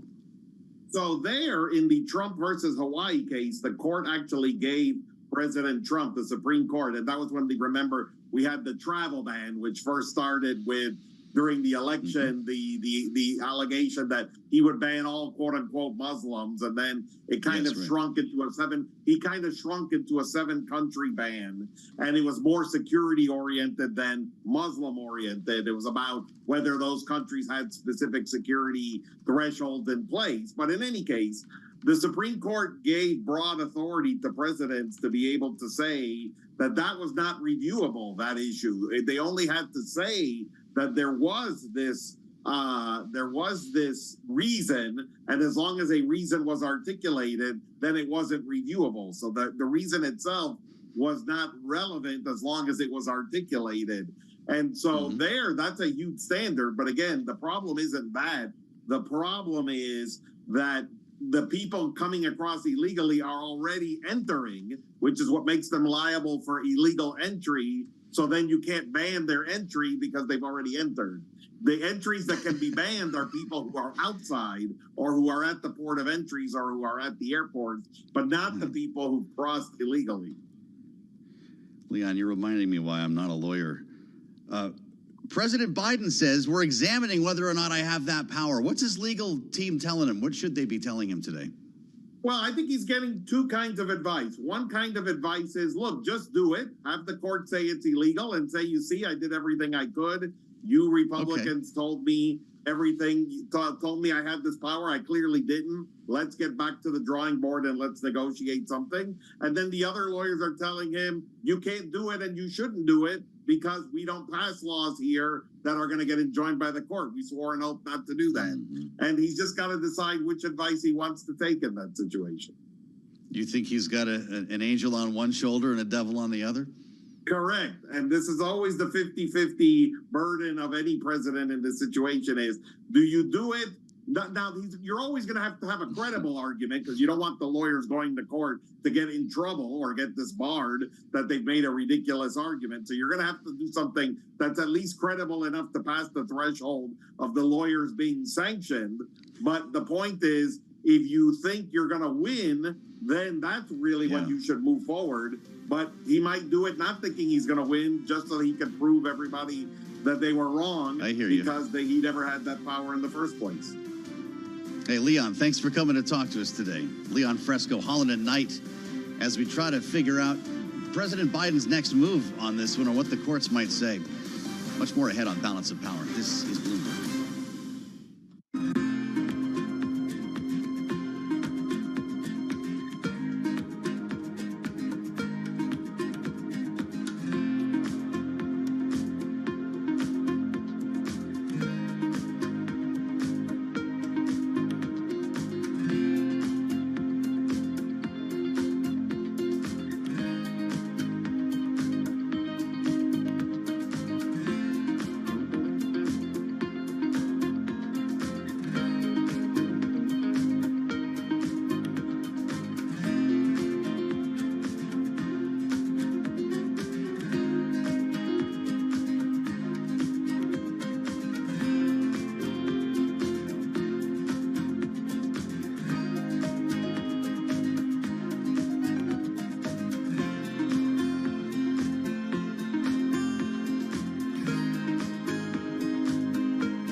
12:21 on Wall Street. We do check markets all day long here at Bloomberg. We've got the Dow lower, the S&P, NASDAQ. They are both advancing. S&P edging higher with Wall Street's heavyweights getting ready to report earnings tomorrow that will test this year's market resilience. The S&P right now up 9, up by just under 0.2%. Dow Jones Industrial Average down 104, decline there of 0.3%, while the NASDAQ Composite Index is up 113, up by about 0.7%. 10-year 4.58%, with a 2-year that's yielding 4.95%. Spot gold today trading higher by $9.79 the ounce, a gain of 0.4%. 23.43 right now on spot gold. West Texas Intermediate crude down 1%. 85.39 a barrel right now on WTI. Rent the Runway shares are surging about 125% after the clothing rental company reported fourth quarter revenue that beat analyst estimates. Again, Rent the Runway shares, they are pushing higher now by just about 125 percent. At the Augusta National Golf Club, after a long weather delay, Bryson DeChambeau of the U.S. is atop the leaderboard, 3 strokes under par, 1 stroke ahead of Eric Van Rooyen of South Africa. Tiger Woods, by the way, not scheduled to tee off until 3:54 Wall Street time. Recapping stocks mixed, S&P up 9 now, a gain of 0.2%. Balance of power continues. Back we go to Washington once again. Here's your host, Joe Matthew. All right, Charlie Pellet, thanks for keeping us honest here on the markets. We'll keep tabs on things with Charlie, certainly after yesterday's rout. And as we try to rebuild things, at least to some extent today, we want to make sure you know what's happening in the markets with CPI one day, PPI the next. Here we are. Do they cancel each other out? Remember how upset everyone was around this time yesterday? We had the end of the world situation. We're never cutting rates again as long as we're alive. And then 24 hours later, PPI, and everyone starts turning in the other direction. Almost. A little bit of relief here on a very different reading when it comes to wholesale inflation and the Fed's preferred reading here, of course, the core personal consumption expenditures price index, which I woke up thinking about this morning. I'm Joe Matthew in Washington, joined at the table by Lindsay Owens of the Groundwork Collaborative. She's with us at the table today. Great to see you in studio here at Bloomberg. Thanks for joining us. We last spoke around Jobs Day, as you reminded me. We've had 2 big data points since then. Yesterday, as I said, people thought, okay, this is a problem. 3 months is a trend. Then you see something that many people consider a leading indicator with the PPI data this morning, and we feel a little bit better about things. Where are you? Yeah, I mean, look, Jobs Day was great last week. We saw continued strength in the labor market. That's building on continued strength in the economy overall, right? We've had great GDP numbers. I think folks sort of fell back down to earth this week with the inflation numbers coming in hotter than expected yesterday, worrying that maybe inflation is a bit stickier than we'd hoped. The sort of disinflation story of 2023, maybe eroding a bit. But then, today's PPI numbers, I think, give us a little bit of hope. They tell us that the Fed's preferred gauge, PCE, is maybe softening a touch. And perhaps we'll still get those rate cuts that we're hoping for from the Fed later this year. I think for me, the question is, why would the Fed continue this high interest rate environment for longer, given what we saw under the hood yesterday in those CPI numbers? Well, housing is really what's continuing to drive CPI. And as you know, we don't get relief in the housing market with higher interest rates. We get higher mortgage rates, putting pressure on rental prices, right? Folks aren't moving out of houses. Folks aren't leaving the rental market to jump in and start buying. So, the Fed's interest rate tool is not very well matched for housing inflation. If anything, it may be exacerbating housing inflation. And so that's the real sort of paradox and predicament I think we're in here, is how do we get out of this? Sure. Without a building boom, it's going to take another lever. But if you're Jay Powell, you're saying, look, I mean, we're not anywhere near 2% right now. And the last thing I want to do is start cutting and have to start raising again. And I'm sure you empathize with that. Yeah, I mean, look, history shows the danger there. He has one tool in his toolbox, right? Yeah. He has interest rates, and so that's what he's looking at. Is he going to stay the course? Is he going to be higher for longer? Is he going to sort of continue with his promise to begin cutting this year? I mean, my guess is the language that we'll see from the Fed won't change very much. They'll still talk about an outlook of cuts beginning this year, but I think this does maybe call into question how quickly they move to the first cut. Maybe puts June a little bit in the rearview mirror. But I'm still optimistic that that we could see movement sooner this year. In June? Maybe not June, but still optimistic that because the worry is, now all of a sudden we're in political season. He's not going to want to do anything in the fall. Does that apply at this point when every other norm has been thrown out the window? Does history matter? If Jay Powell thinks he needs to cut rates in September, he's going to do it, right? Yeah, I mean, look, Federal Reserve chairs have cut rates during election years before. There is no law or rule that says you can't cut an interest rate during an election year. You know what people would say, though? That it's political. Well, he's auditioning for the job again. He's trying to, of course, political. That would be the refrain, and that's what he's trying to avoid. Yeah, he's trying to avoid politics. Look, I think, in that case, I would argue actually that, cutting rates earlier with more gap between now and November is less political than sort of moving to rate cuts in the fall, right on the eve of the election. Did the president help yesterday? He actually went there. We can't get anybody to talk about the Fed, and God knows we've tried. I don't know if it's Heather Boucher who's going to join us later today, Jared Bernstein. They're trained to say, we're not going there. As opposed to the last administration, the president was tweeting at Jay Powell every day. But yesterday, Joe Biden, in front of a rose garden full of reporters, says there's going to be a rate cut this year. You might have to wait a month, he said. Talking almost like somebody who would come on Bloomberg. Did he cross a line, or did it at least change an unspoken policy at this White House? Yeah, I mean, look, just like there's no rule against the Federal Reserve Chair cutting interest rates during an election year, there's no rule against the president talking about the Federal Reserve. I think this kind of... But they reinforced that independence when they came into office. They do. I mean, but it's really custom. It's not law. These are norms, not hard and fast rules. And I actually think it's a disservice in some ways. The American people should be hearing from the president about his plans to bring down inflation, and they should be hearing from the president whether or not he thinks interest rates are helping or hurting. And I think in this case, again, where we see housing driving a huge percentage of continued inflation, the interest rate environment is not our friend here. I suspect he's going to lean into this more as we get closer to the election. We'll see what happens to the economy. You wonder how much his political fortunes lie in a soft landing, if we can call. I don't know if we're even beyond calling it that at this point. Some people think we're already in one. Yeah, look, I think obviously the economy is going to be a huge part of the story in November. And I don't think a high interest rate environment helps President Biden. I mean, punishingly high borrowing costs for families, they notice those, they're frustrated by those, and they'd like to see those go down. So the president is surely aware of that. Obviously, continued high prices are a problem too. I think he's done a great job, and he did this yesterday as well, at pointing out that there's a place where we could see inflation come down considerably, where we could get a lot of pricing back, and that's in the markup channel. Continued high, actually, right before the Easter break, we saw corporate profits come in at their all-time record high, not a post-pandemic record high, a true all-time record high, and markups are up as well. And the president has said repeatedly that he thinks markups are a place where we could see softening in prices. And just yesterday he mentioned that he'd like to see the sort of record high grocery margins be passed back to consumers in terms of in the form of lower food prices. Well, I'm glad you mentioned that, because actually one of the positive refrains from the CPI was food wasn't as bad as it has been. Absolutely.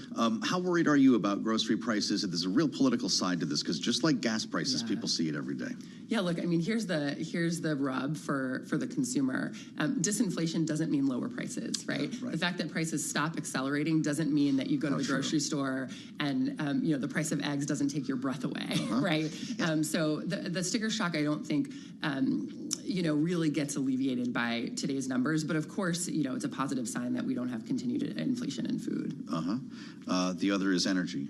and we're looking at gas prices rising. Of course, there's a seasonal pattern here, and the last thing the president wants to hear about is $4 a gallon, but that could happen. That is in some forecasts. Absolutely. I mean, we've got a seasonal pattern on gas prices and energy prices. We've also got geopolitical factors now and looming that are going to affect energy prices. And again, I would just point out this is yet another area where the Fed is not going to be much help. And so we are really in a little bit of a predicament here where the primary tool we're using to bring down prices is probably not going to give us a lot of relief. Well, so when you sit down at the Groundwork Collaborative and consider where we're going to be in 6 months, what's your vision here? Is it a no landing? Is it a hot landing like I heard this morning on Bloomberg Surveillance? What does it feel like in the fall?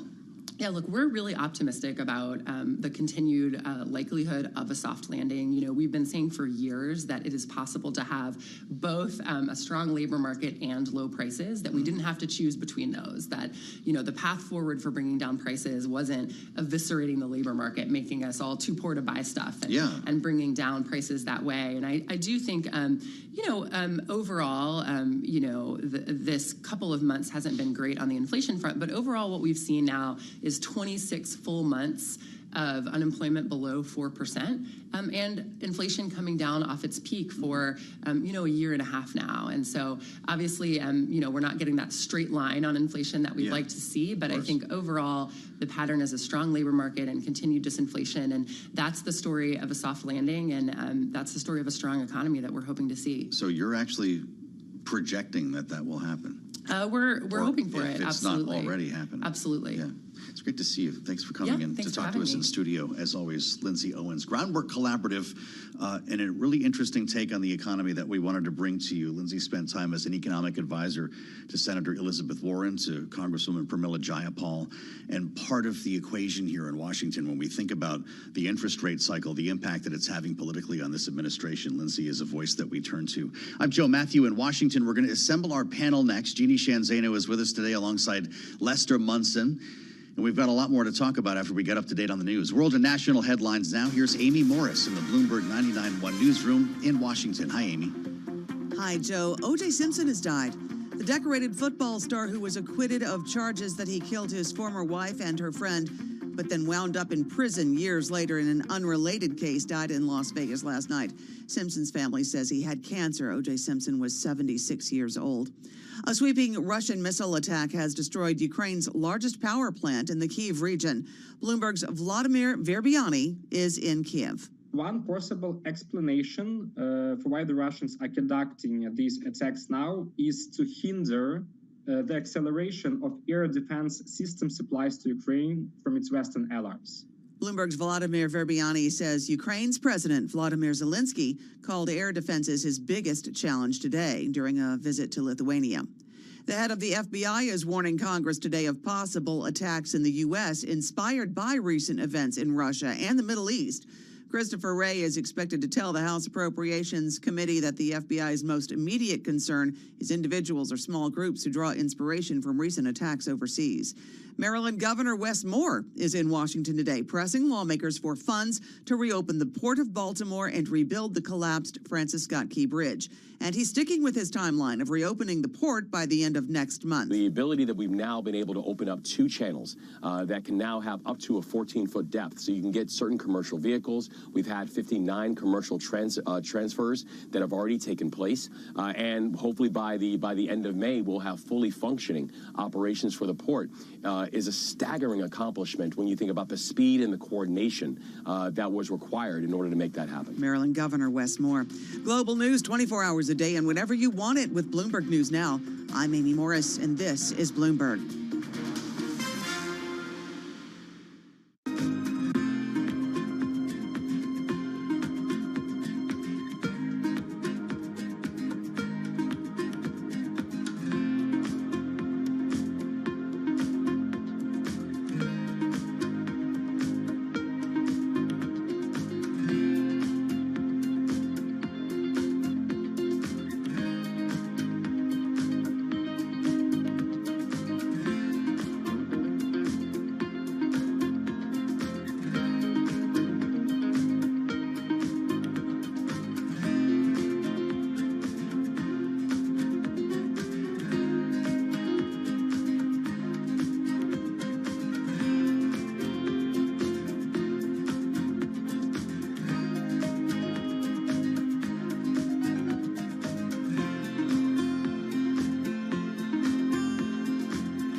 1240 on Wall Street. We do check markets all day long here at Bloomberg. Earnings season kicks into full swing tomorrow when we hear from JP Morgan Chase, Wells Fargo, and Citigroup ahead of earnings right now. U.S. stocks are trading mixed. We have got the Dow Jones Industrial Average down by 133 points, a drop right now of just about 0.4%. S&P up 7, a gain of 0.1%, while the NASDAQ Composite Index is up 112 for NASDAQ, a gain of 0.7%. 10-year, 4.58%, with a 2-year right now, 4.95%. Spot gold up $11 the ounce, up 0.5%. Gold at $23.45, and West Texas Intermediate crude oil is down 1.2%, 85.19 for a barrel of WTI. Producer prices increased in March from a year earlier by the most in 11 months. Those certain categories that feed into the Fed's preferred inflation gauge were more muted. And with more, here's Bloomberg's Vinny Del Giudice. It could be better, it could be worse. The producer price index moderated on a month-over-month basis in March, rising 0.2% below Wall Street forecasts. Year-over-year, though, it accelerated. All in all, the data offers some relief after Wednesday's disturbing report on consumer prices. Examining the details, goods prices edged lower from a month earlier, but service costs rose for a third month.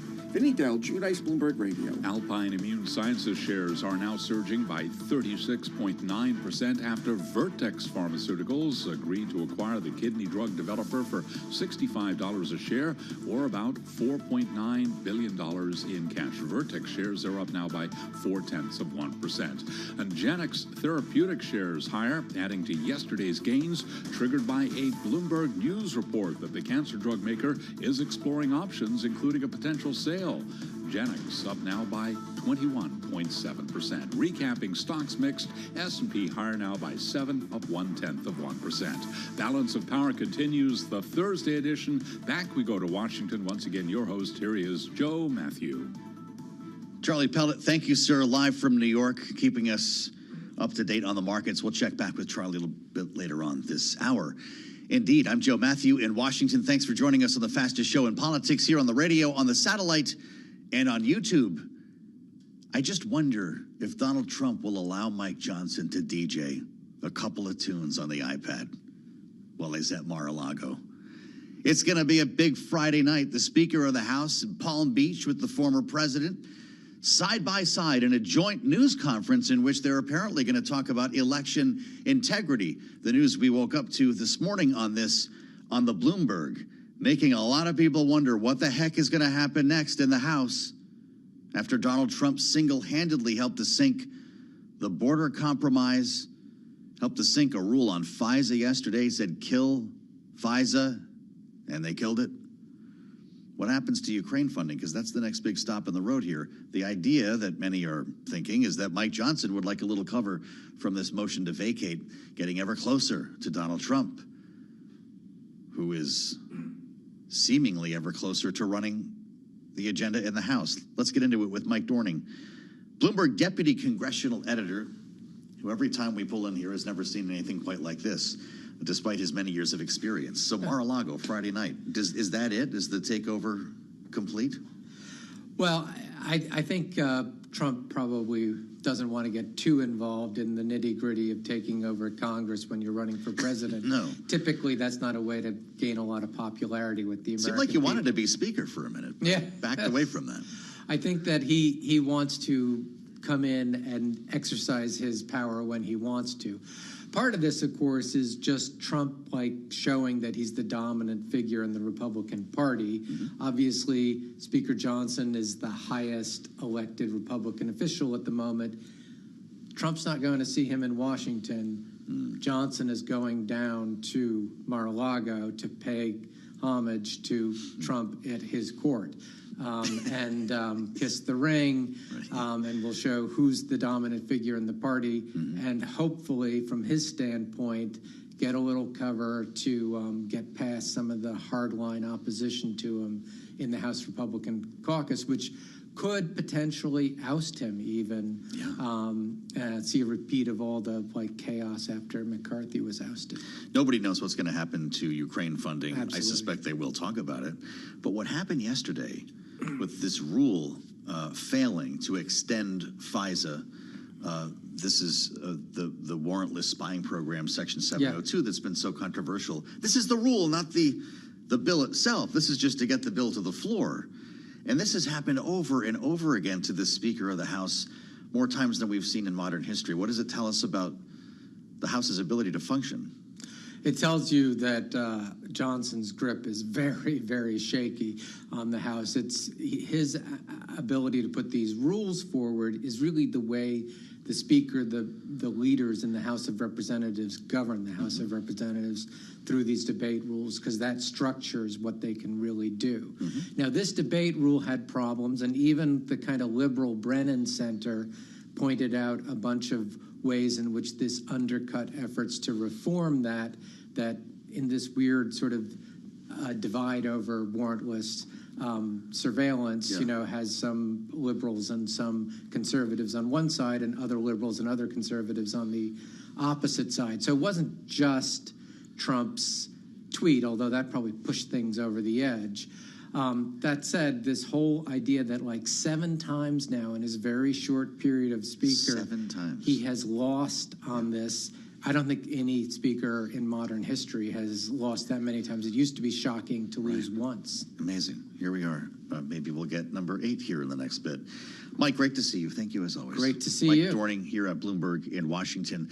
As we assemble our panel, Jeannie Shanzano is with us today. Can't wait for their take on this. Bloomberg Politics contributor, of course, your favorite Democratic analyst. Joined as well by Lester Munson, Republican strategist, BGR Group. Great to see you both here. Jeannie, what in the world is going on when a rule can't pass on FISA? And Mike makes a great point. You've got both conservative Republicans and progressive Democrats who don't like this idea of warrantless spying, if I can call it that. But that gave a lot of other Republicans cover to turn against the Speaker yesterday. I won't ask you about dysfunction in the House because we talk about this every day. But when you see the Speaker going to Mar-a-Lago this weekend, what does that tell us? Yeah, I mean, it tells us, we saw yesterday when Donald Trump truthed, and you were just talking to Mike about this, and yet then you get 19 votes against a rule, which, to your and Mike's point, is unprecedented. And it just really shows the division in the Republican caucus on, again, not the vote on FISA, not that yet, but just the rule itself. And so Mike Johnson is in the precarious position we keep talking about. He is going to go to Mar-a-Lago tomorrow, and he is going to apparently, if these reports are to be believed, join Donald Trump in talking about a problem that does not exist because it's illegal, which is non-citizens voting in federal elections. So go figure, they're going to try to sort of move the conversation there, which is a solution in search of a problem. That's what it is, because it doesn't happen. Lester, is the Speaker essentially handing over the gavel? What is this alliance going to mean for Mike Johnson and Donald Trump? Well, it potentially gets Mike Johnson out of trouble with the Marjorie Taylor Greene effort to potentially oust him from the speakership. At the end of the day, Marjorie Taylor Greene's source of any political power is Donald Trump. So he's kind of cutting out the middleman and going straight to the guy. By the way, Joe, he is not going to play DJ at Mar-a-Lago. No?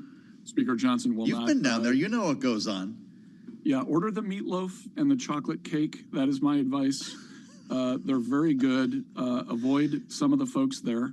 You kind of wonder what's happening, but I think there's a real, like, in all seriousness, there's a real opportunity for the speaker here to protect his flank with respect to this motion to vacate, and if he can engage constructively with the former president in a way that boxes out Marjorie Taylor Greene, I think she's ripe to be boxed out here, he could actually do some good with this visit. Did he play Meatloaf while you were there? I don't remember him playing that. Okay. He played the national anthem. He likes the big hits from kind of the 70s and 80s. And he likes to turn up the volume on his favorite songs. Yeah. So I hear. Think of what you're missing, Jeannie. Beyond the meatloaf, I do wonder what this news conference could bring, because Donald Trump has a history of painting friends and foes into corners when they are together live in front of cameras. Is he up for this? You know, we have to wait and see. And I wasn't sure, by the way, if you and Lester were talking about eating meatloaf or playing meatloaf. So I'm thoroughly confused at this point. We got to both. That was both, Jeannie. You got to both. Okay, because you lost me on that one. I think one sort of bright spot, if there's any, and it's not that bright, but for Mike Johnson, is there is some reporting that Donald Trump and some of the people in the campaign are getting really frustrated with Marjorie Taylor Greene because of, chaos in the House may not work to their advantage as they're trying to ask to be, in control of the House next year. And of course, take over the White House because, the question that can be asked and voters will ask themselves as they go into the polling booth, should we really turn over the federal government, all of it, to these people who can't even pass a budget, let alone do the things we need them to do? And so, if Donald Trump tires of these antics by Marjorie Taylor Greene, she could be boxed out, to use Lester's term. But again, it only takes a few members to go along with her. And there is also reporting that there are a few members so frustrated with Johnson at this point that they may be inclined to. So it's still very much up in the air. I'd love to ask you about the future of this FISA bill. You're no stranger to this issue, Lester, in your time on Capitol Hill. This was the seventh rule to go down, but there is an important bill behind this that it appears a majority of Democrats and Republicans want to see extended. The question is, should a warrant be sought if it involves data collection of Americans? This is a foreign surveillance program, but sometimes U.S. citizens get scooped up. What should be done here? Yeah, and there's been an effort to reform the process, Joe, in this legislation. It appears that it's not quite enough. I think they may have to go back and add some provisions to give a little more cover to folks who are concerned about civil liberties. But this is a super important program in terms of U.S. trying to thwart potential terrorist plots against the United States and against Americans, against our allies. So it really is a critical thing to keep going. There have been some problems in the program, there's no doubt, but this has been a tough issue for a long time. This is not new. This thing has it's had fraud votes for a couple of decades now, and so they're going to have to go back to the drawing board, maybe make some tough deals with the critics, and try to move forward. You made a good point, Jeannie. 19 House Republicans voted to block that rule to reauthorize FISA after Donald Trump made his post on Truth Social. Is there a world in which this is not extended? It's hard to imagine. I am so sensitive to the issue of the need to get a warrant, particularly when Americans are involved and the civil liberties protections that Lester was just talking about. On the other hand, the folks that are pushing for the reauthorization did include reforms that some experts say do go much further and are necessary. So I do hope they are able to come to a consensus. We do need reform. We saw abuse of this, and it is that abuse that has turned people against it.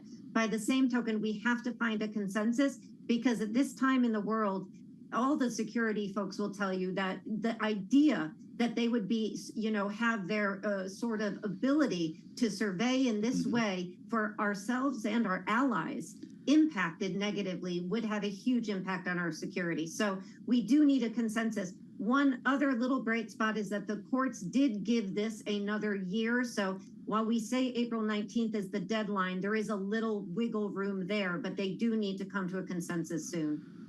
Well, it's really important that you mention that as the administration looks for Plan B in the courts here indeed. Lester, does this tell us anything about Ukraine funding? We were starting to think this might actually happen in this 2-week period here, but it's feeling like lawmakers are going home again without getting this done. What do you see? Joe, you're tempting me to dive into House procedure. It's very likely that aid to Ukraine comes up without a rule.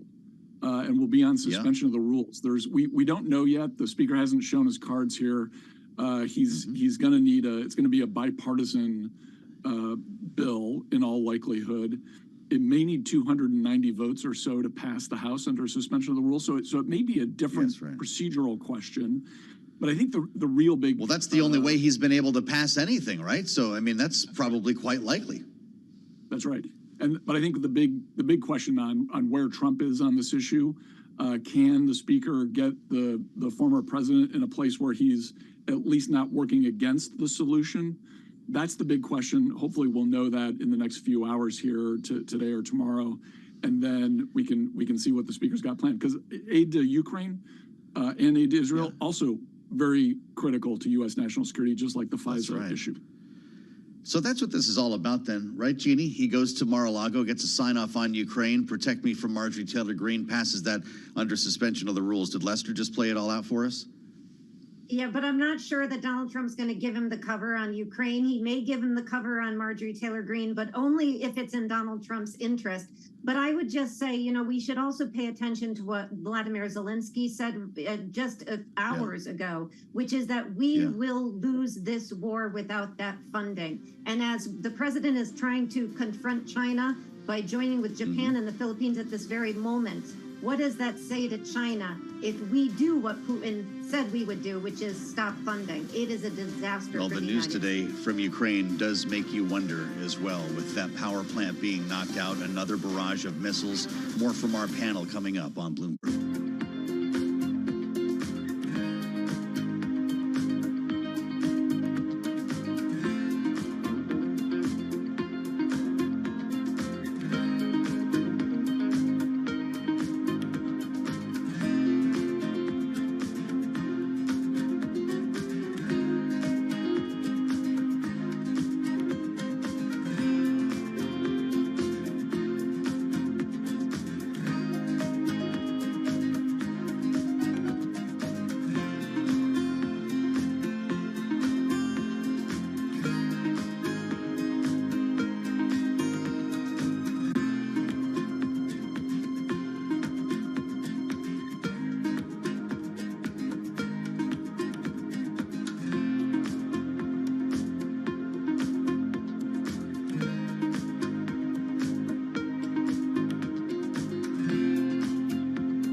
politics to the world of business.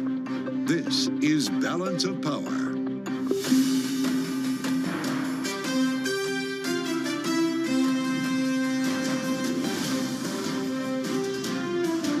Live from Washington, D.C.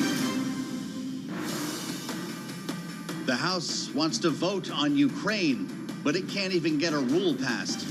Welcome to the fastest show in politics this day after the House attempted to renew the Foreign Intelligence Surveillance Act with new questions about what can get done as the Speaker of the House makes tracks for Mar-a-Lago. I'm Joe Matthew alongside Kaylee Lines in Washington. This is going to be interesting, Kaylee. Friday night, Palm Beach, the Speaker and the former president in huge questions about what that's going to mean for the agenda moving forward. Yeah, they're going to be talking about election integrity, potentially, according to reports, could be introducing some legislation aimed at making sure non-citizens can't vote, which already legally they can't do. Right. But you never know what's going to happen when the former president is speaking, what he could potentially attach the House Speaker to that might have implications on the way that Congress can move forward. We have a lot of things still hanging in the air. You mentioned FISA, Joe, but also still major questions around Ukraine aid, and for that matter, aid for other allies like Israel and Taiwan, too. And, of course, a threat to fire the Speaker all the while, and that might have a lot to do with why he's going there. Marjorie Taylor Greene is very close to Donald Trump. He could give the Speaker cover. The question is, what will he need in return? That is indeed the question. We have a lot of questions, and of course, we'll have more from Capitol Hill this hour. We'll be joined in just minutes by the Congresswoman from Wisconsin, Representative Gwen Moore. First, though, as always, we got to get a check on the markets up in New York with Charlie Pellet. Charlie, how we looking? Right now, we are very much focused on producer prices. That was the big report this morning, along with jobless claims. Also, earnings, bank earnings, front and center tomorrow morning. Right now, we are looking mixed with U.S. stocks trading little change right now on the S&P, up by about 9 points. Dow Industrials down 114 for the Dow. That is a drop right now of 0.3%, now by 0.7%. 10-year yield 4.56% with a 2-year that's yielding 4.94%. Spot gold is trading higher by $16 the ounce, an advance of 0.7% right now. The precious metal at $23.50. West Texas Intermediate crude down 0.9%. WTI 85.44 a barrel. Apple is aiming to boost sluggish computer sales, and it is preparing to overhaul its entire Mac line with a new family of in-house processors designed to highlight artificial intelligence. That, according to a reporting from our Mark Gurman, Apple shares, they are gaining now by 1.5%. So again, recapping here, we've got stocks trading mixed. Dow Jones Industrial Average in the red, lower by 0.3%. S&P higher, up now by 0.2%. Balance of Power continues. Back we go to Washington. Once again, your hosts, Kaylee Lines and Joe Matthew. All right, Charlie Pellet running us through everything we need to know in financial markets. And Joe and I just almost comprehensively ran through everything you need to know that Congress may have yet to act on. There was one thing, though, that we did not mention, and that is there is also supplemental funding in question to rebuild the Francis Scott Key Bridge in Baltimore, which, of course, collapsed more than 2 weeks ago. And the governor of Maryland, Wes Moore, joined Bloomberg Surveillance this morning to talk about the effort not just to rebuild the bridge, but still trying to get everything out of the water. This is what the governor had to say earlier. This is a remarkably complex operation. We've never had a maritime disaster like this where you have not only a ship, a vessel, that's the size of the Eiffel Tower and the weight of the Washington Monument that is now stuck in the middle of the Patapsco River. And part of the reason that it's stuck in the middle of the river is because it has a bridge, an iconic bridge, that's sitting on top of it. 3,000 to 4,000 tons of steel are sitting on top of the bridge, and the remainder of the bridge is sitting at the bottom of the river. So this is still a remarkably complex operation, one where we have our divers who are in there every day, and they literally cannot see anywhere between a foot or two in front of them because of the amount of wreckage that's in the water. And so the ability that we've now been able to open up 2 channels that can now have up to a 14-foot depth, so you can get certain commercial vehicles. We've had 59 commercial transfers that have already taken place, and hopefully by the end of May, we'll have fully functioning operations for the port. Is a staggering accomplishment when you think about the speed and the coordination that was required in order to make that happen. So end of May for the port, Governor, but what about the rebuild of the bridge? What does this timeline look like? The rebuild of the bridge is going to be a longer timeline. The thing that we know is for that bridge that over 36,000 people went over that bridge every single day.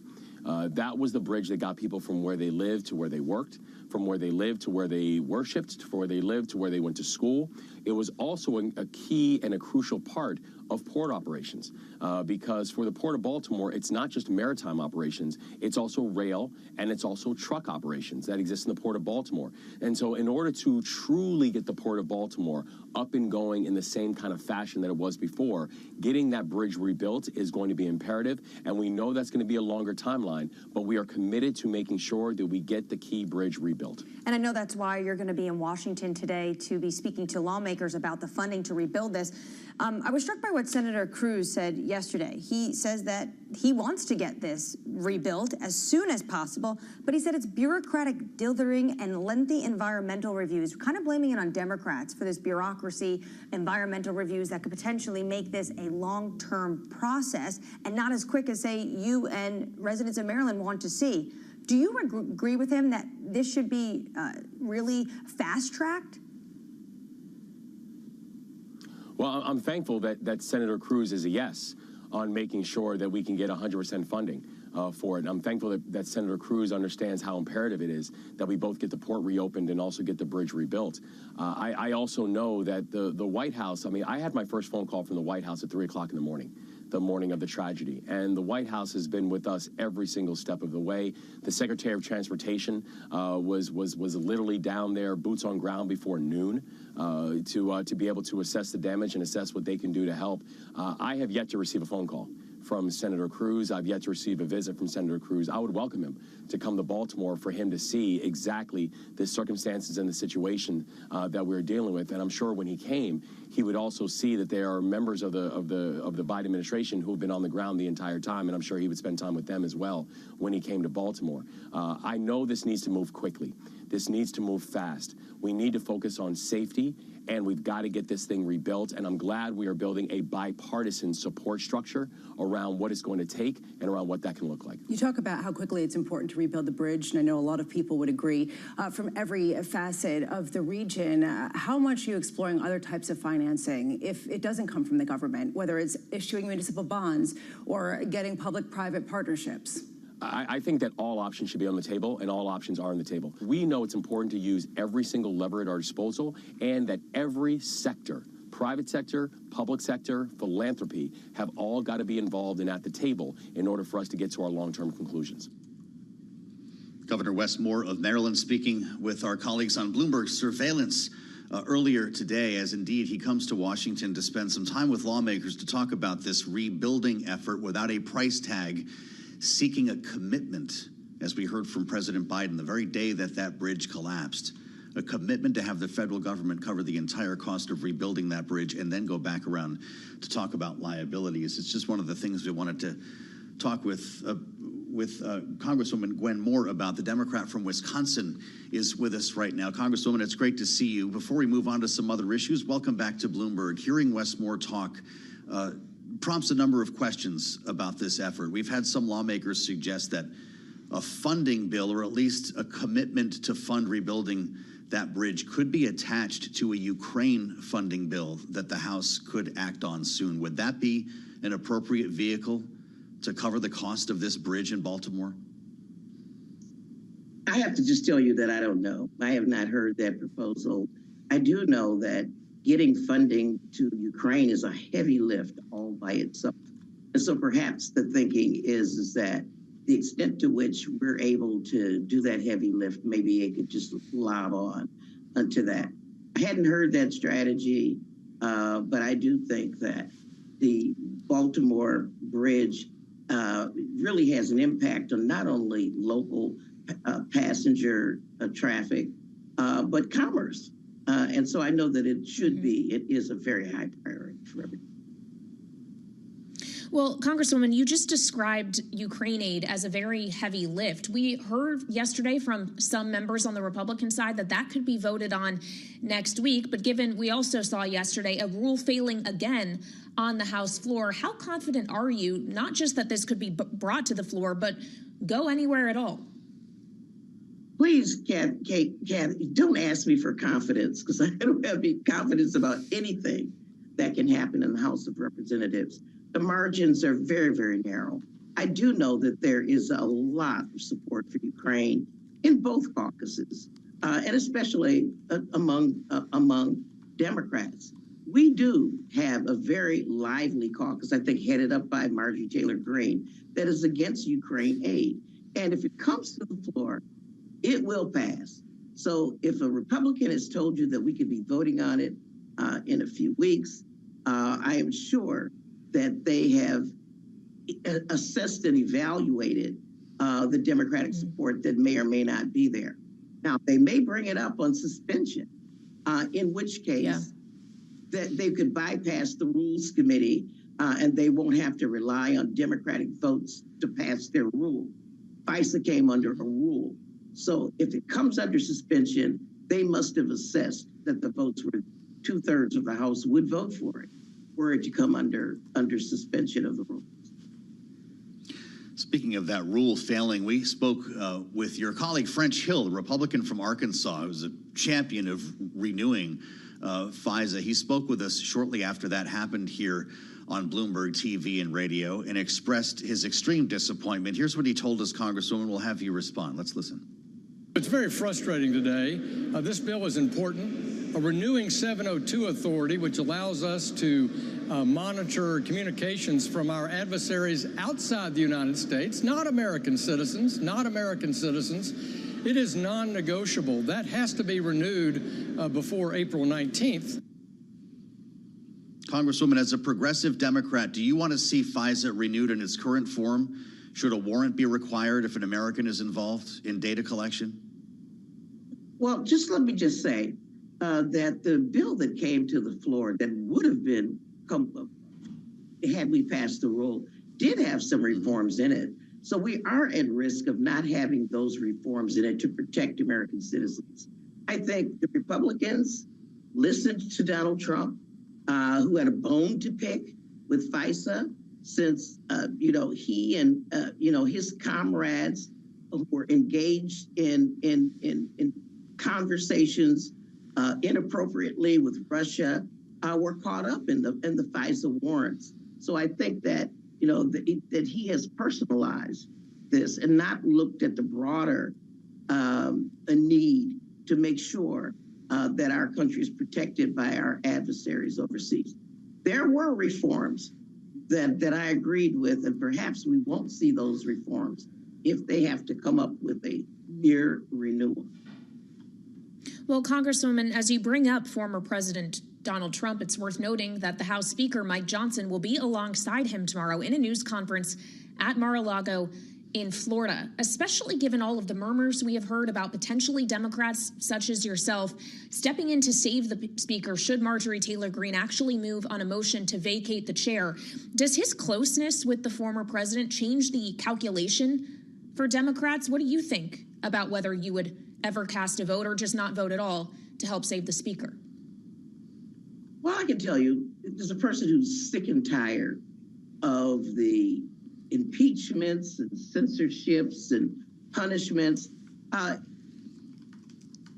can say that I'm very disappointed that he's going down there to kiss the ring on so-called election integrity, which is another Trump ruse for I gotta be elected, else I'm going to do January 6th all over again. I'm very disappointed that the speaker chose the path of going down to kiss the ring, as opposed to just working with the Democrats on avoiding the Marjorie Taylor Greene initiative to expel him.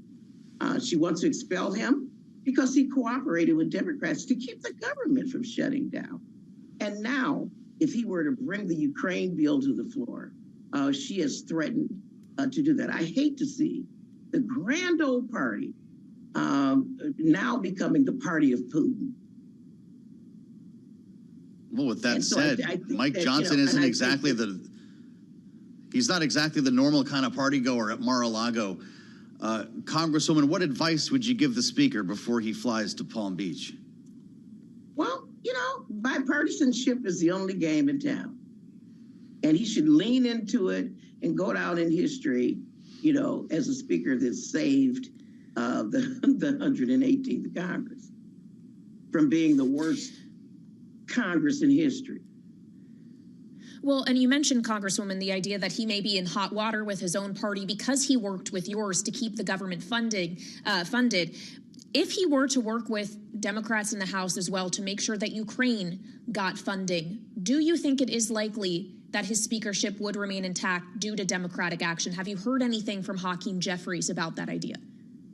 Well, the person to hear from is Mike Johnson. Instead of flying down to Florida, why doesn't he walk across the hall and talk to Hakeem Jeffries? I just think that it's, it's less time consuming and less expensive, and it's more integrity saving to do that. Mm-hmm. Congresswoman Gwen Moore with us on Bloomberg TV and radio. Lastly, Congresswoman, I'm struck by a new poll from the DCCC, of course, tasked with electing Democrats to the House. A poll of more than 1,000 likely voters in more than 60 competitive House battleground districts. They found two issues were deal breakers: immigration and abortion. 36% of voters say they cannot support a candidate who disagreed with them on abortion. And I think we can agree that that's been helping Democrats. 33% as well said the same for immigration. With that in mind, do you support President Biden acting on his own through executive order to manage the flow of illegal immigrants crossing our southwestern border? I just want to point something out. There was a lot going on January 20th, 2021. We had just 2 weeks earlier had January 6th insurrection.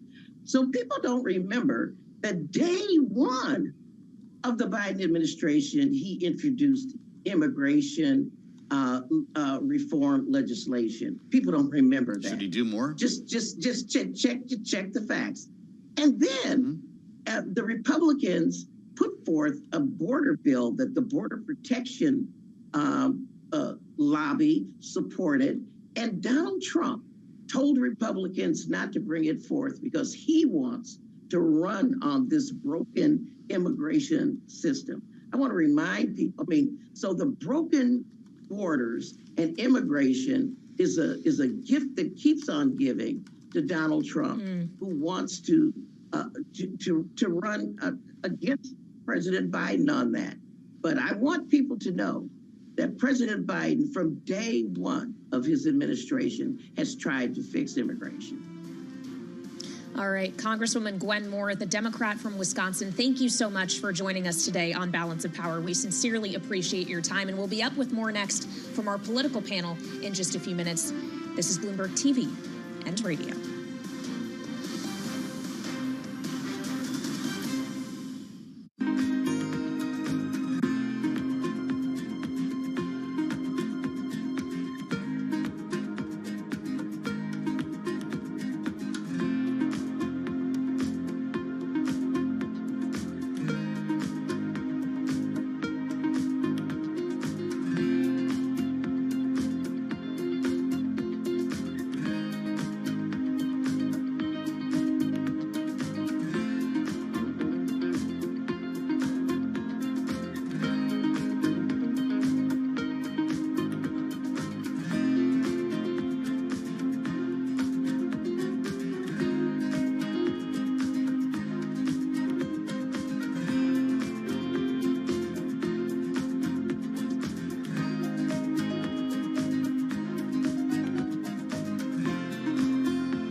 It's 121 on Wall Street. We do check markets all day long here at Bloomberg. Major turnaround for the U.S. stock market since our last update. The Dow, the S&P, NASDAQ all solidly in the green.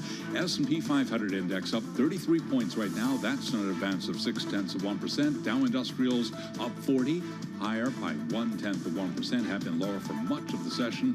NASDAQ right now higher by 205 points. We've got NASDAQ up by just about 1.3%. 10-year yield 4.56% now, with a 2-year that's yielding 4.95%. Spot gold is trading higher by $21 the ounce, up 0.9%. An ounce of the precious metal now at $23.55, and West Texas Intermediate crude does remain lower now by 0.9%, 85.47 for a barrel of WTI. Rent the runway shares, they are surging up 142% after the clothing rental company reported fourth quarter revenue that topped the average analyst estimate. At the Augusta National Golf Club, after a long weather delay this morning, South Africa's Eric van Rooyen and Danny Willett of England now in a 5-way tie at 3 under par. Tiger Woods, by the way, not scheduled to tee off until 3:54 Wall Street time. Again, recapping stocks solidly in the green now. S&P up 30, up 0.6%. Balance of power continues. Back we go to Washington. Once again, your hosts, Joe Matthew and Kaylee Lyons.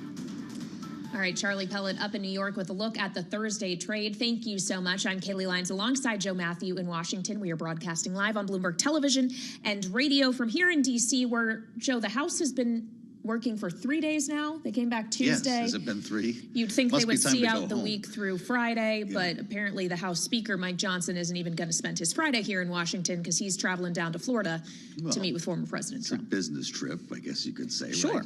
They're going to talk about business. They're actually going to have a joint news conference. Yep. I don't know if you saw the timing of that, but that's probably going to coincide with the late edition of Balance of Power tomorrow, 4:30 p.m. Eastern time. The question is, what will they say? Election integrity is the topic.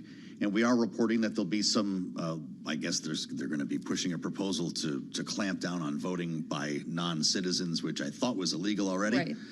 But the behind-the-scenes conversations are the ones that we're curious about when it comes to any number of issues, funding for Ukraine and so on. And I'm figuring our panel has a take on this. Jeannie Shanzano joins us, Bloomberg Politics contributor, Democratic analyst, alongside Lester Munson, Republican strategist at BGR Group.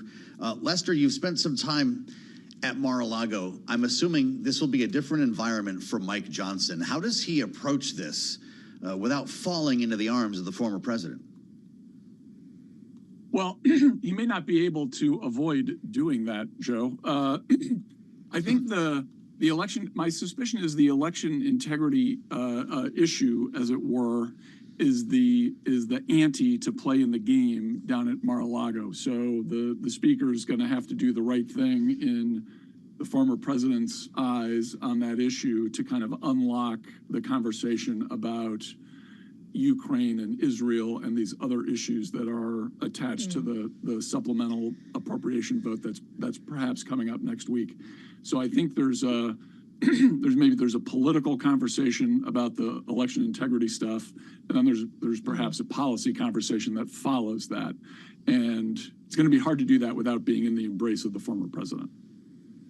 Well, and we know the former president, Lester, hasn't been reluctant to weigh in on policy issues, helping to kill the bipartisan border deal that was struck earlier this year. Then yesterday, it's saying that FISA should be killed, and we saw that rule vote go down in dramatic fashion once again in the House. But Lester, does the former president also have the ability to kill the Marjorie Taylor Greene motion to vacate? Is that really what's at stake here for Mike Johnson?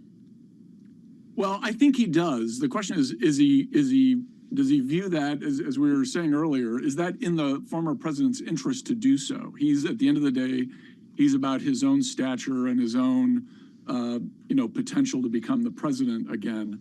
That's his goal. And can the speaker go and explain how keeping Greene at bay and teeing up a vote on Ukraine is in the former president's interest?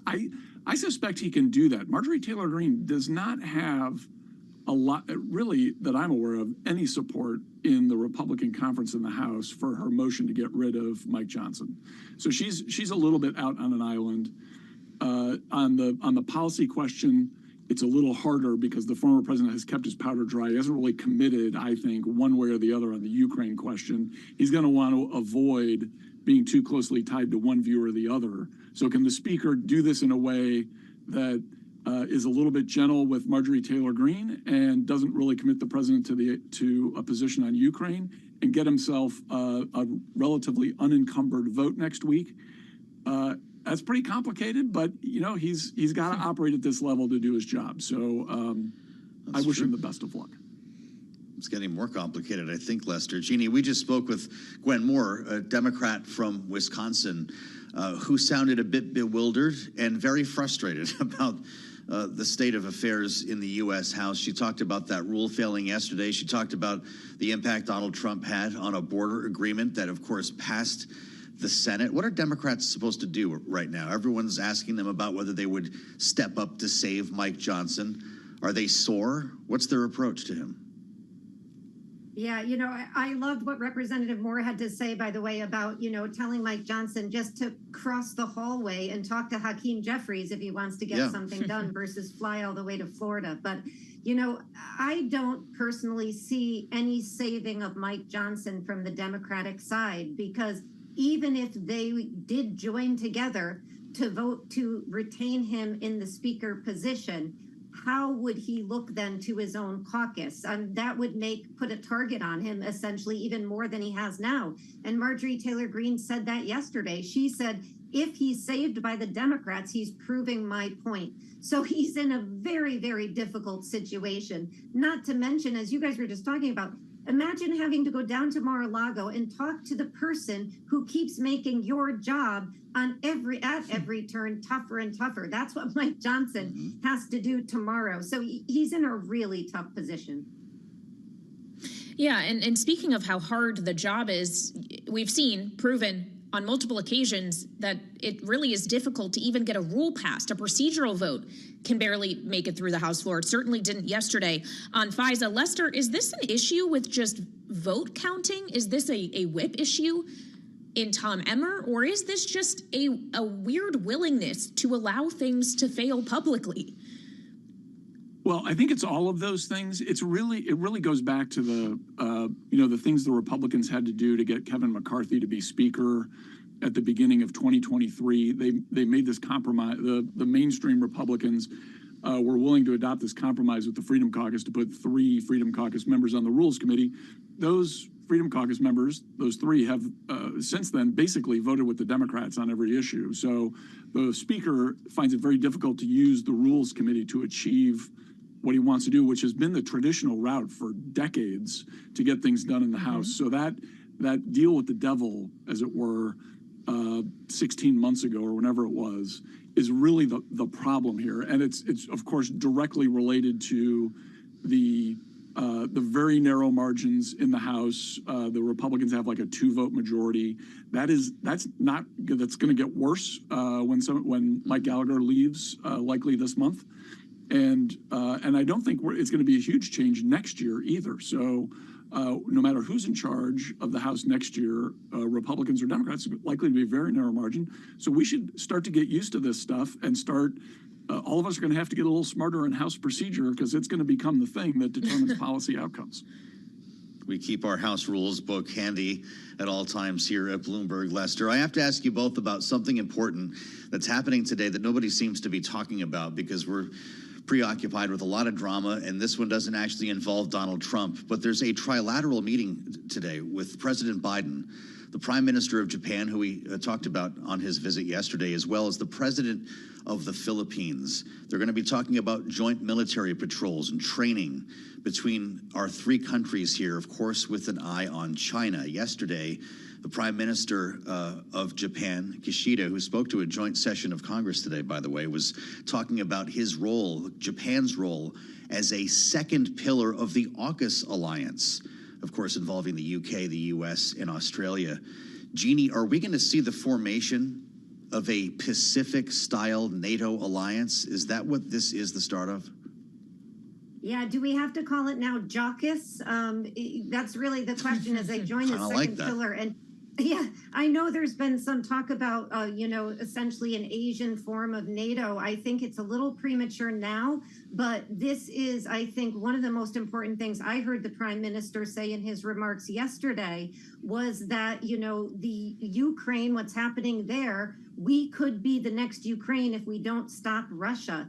And this is all part of the challenge and of confronting these autocratic states that has been a driving issue for the administration. So I'm so glad you raised this, because this is probably the most important thing going on today in Washington, D.C., is seeing this alliance between these three start to build up in a defensive posture. And reading what China had to say about this morning, it is chilling. They are saying, take a step back, essentially. So it is ratcheting up here, and it is one of the things doesn't get a lot of talk because it's not something that divides Americans, but it certainly has implications around the world. And Lester, in our final moment, your thoughts on this? Yeah, and let's be realistic here. This is being caused by Chinese behavior in the region. Chinese ships are ramming ships of the Philippines in the South China Sea, or as we probably should call it, the West Philippine Sea. This is because of Chinese aggression in the region. It's not as much about Biden diplomacy, although he's doing the right thing here. This is because China is acting in such a belligerent fashion with its neighbors. It is driving everyone around it in the Indo-Pacific region to come together out of concern for the next step China may take to thwart their interests. So this is being driven by events on the ground and in the water in the Indo-Pacific. All right, Lester Munson, Republican strategist and BGR Group co-head of the international practice, and Jeannie Shan Zaino, Bloomberg politics contributor and professor at Iona University. Thank you both so much for joining us today. And I'm glad you brought that up, Joe, because with all the drama in Congress, you may forget that there's a trilateral summit happening. It's funny how that goes on the other end of Pennsylvania. The curse of the news flow. Indeed. Yeah. And we deal with it each and every day. So does Amy Morris, who has a check on world and national news in the 99.1 newsroom here in Washington. Hey, Amy. You got that right, Kaylee. O.J. Simpson has died. Simpson was a football legend and a movie star. He was acquitted for double murder of his ex-wife and her friend back in 1995, and he recently served 9 years in prison for armed robbery and kidnapping in Nevada. His family posted on social media Simpson died after a battle with cancer. O.J. Simpson was 76 years old. The head of Homeland Security says they are following through with an order from Congress to build more border wall in Texas. Secretary Alejandro Mayorkas says that while they continue to build that wall, the new budget doesn't really contain any funding for more fencing. We continue to believe that technology is a far more advanced capability that we need to invest in. Secretary Mayorkas says they're focusing on technology, especially at the ports of entry, where more than 90% of all drugs are seized. The wall, he says, does not stop illegal immigration. Maryland Governor Wes Moore will be in Washington today. He's actually already here, pressing lawmakers for funds to reopen the Port of Baltimore and rebuild the collapsed Francis Scott Key Bridge. He says all funding options are on the table. We know it's important to use every single lever at our disposal, and that every sector, private sector, public sector, philanthropy, have all got to be involved and at the table in order for us to get to our long-term conclusions. Maryland Governor Wes Moore, a guest on Bloomberg Surveillance. Global news 24 hours a day and whenever you want it with Bloomberg News Now. This is Bloomberg.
1:40 on Wall Street. We do check markets all day long here at Bloomberg. We have got the Dow, the S&P, NASDAQ all pushing higher. Russell 2000 as well as small caps rebound up by about 0.5% on the Russell 2000. S&P right now, to put it all in context, up 0.6%. We've got the S&P up 29 to 5190. Dow Industrials now little changed, up by just about 5 points, and NASDAQ is up 193 for the NASDAQ Composite Index, a gain right now of 1.2%. 10-year yield 4.56% with a 2-year 4.95%. Spot gold is trading higher by $21 the ounce now to $23.55, up 0.9%. A retreat today for crude oil. West Texas Intermediate crude down 0.8%. 85.48 right now for WTI. Amazon is joining fellow big tech peers to hit a fresh record, first record by the way since 2021. Shares of Amazon up now by 1.6%. Rivian shares, they are lower by 6.5%, slipping below a crucial $10 mark for the first time amid a report that Ford is lowering prices on its F-150 Lightning. Among other EV makers, Lucid down 2.2%, Tesla up now by 1.5%. Again, recapping, stocks are now trading mixed. The Dow just turning negative, little change, down by 1 point. S&P holding on to a gain of 0.5%. Balance of Power continues the Thursday edition. Lots going on. Back we go to Washington, and once again, Kaylee Lines and Joe Matthew. Charlie, thank you. Live from Washington alongside Kaylee Lines. It's the fastest show in politics, with big questions about funding for Ukraine, even as we see some very difficult headlines emerge from Ukraine. Kaylee, we were talking about this earlier, the missile barrage again against Kyiv that knocked out the biggest power plant in that area, and now an emergency meeting by the UN's atomic watchdog on what might happen to Zaporizhia. You could go back a year and tell these same kinds of stories, yet the concern about funding is a real one as the Speaker of the House heads to Mar-a-Lago this weekend, and we know how Donald Trump feels about that. Yeah, it's still a major question what action the U.S. Congress may take, and frankly, how quickly an actual vote on providing additional military assistance to Ukraine could actually transmit to Ukraine getting the assistance it needs to fend off missile attacks like the one we saw. And this is where we begin with General Mark Kimmett, the retired brigadier general in the U.S. Army, who is joining us here in our Washington, D.C. studio. So, General, as we see once again Russia arguably weaponizing energy, we hear President Vladimir Zelensky during a visit to Lithuania saying that air defense is the biggest challenge that they have. How quickly could the U.S., even if it decided it wanted to, help Ukraine in that regard? Well, air defense capabilities, there is a significant amount in the inventory. That could get over there pretty quickly. Where we are having problems is in manufacturing artillery rounds. That's where there's a shortage. They would draw down from existing stocks, perhaps take them from other theaters. But that's one of those systems that I think if we can get it over there, I haven't seen the list. I didn't see a large amount of air defense weapons on there in the few snippets that have been shared with me. But I think that's something that they could get over quite quickly. This is a Pentagon spinning a lot of plates right now. And if you believe reporting, there is an imminent strike that we're preparing for, either by Iran or Iranian proxies against Israel following the Israeli strike against the Iranian embassy in Damascus. To what extent can we model the possibilities here? What are they talking about today behind closed doors at the Pentagon? Yeah, I think the options for the Iranians would be a direct strike on Israel from Iranian territorial units. I think that would be significant. That would be significant, and that could very well draw the United States in, because President Biden has told Prime Minister Netanyahu that he would help. But this would sound more like an instance where the Iranians would work through their proxies. If you go over the annual report given by the State Department on state sponsors of terrorism, the lines drawn in there about Iran and their terrorist activities are enormous. So it would be likely that, perhaps not in the Middle East, but Iran could in fact go after an Israeli embassy somewhere in South America that would take their fingerprints off of it if they use a group like Hezbollah. And there wouldn't be direct attribution. As you remember, Iran sent an agent into Washington, D.C. to try to assassinate the UAE ambassador.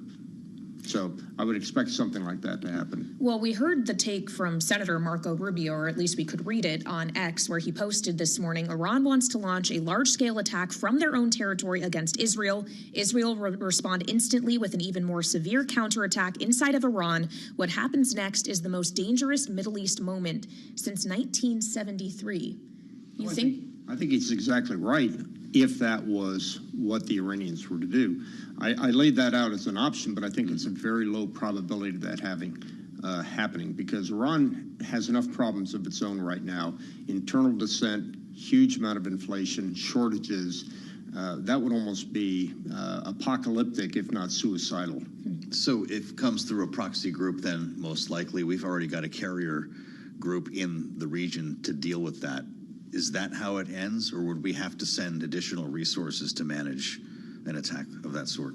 Well, if a proxy group goes after an Israeli embassy in South America or in Western Asia, I don't think that carrier is going to do a lot of good. No.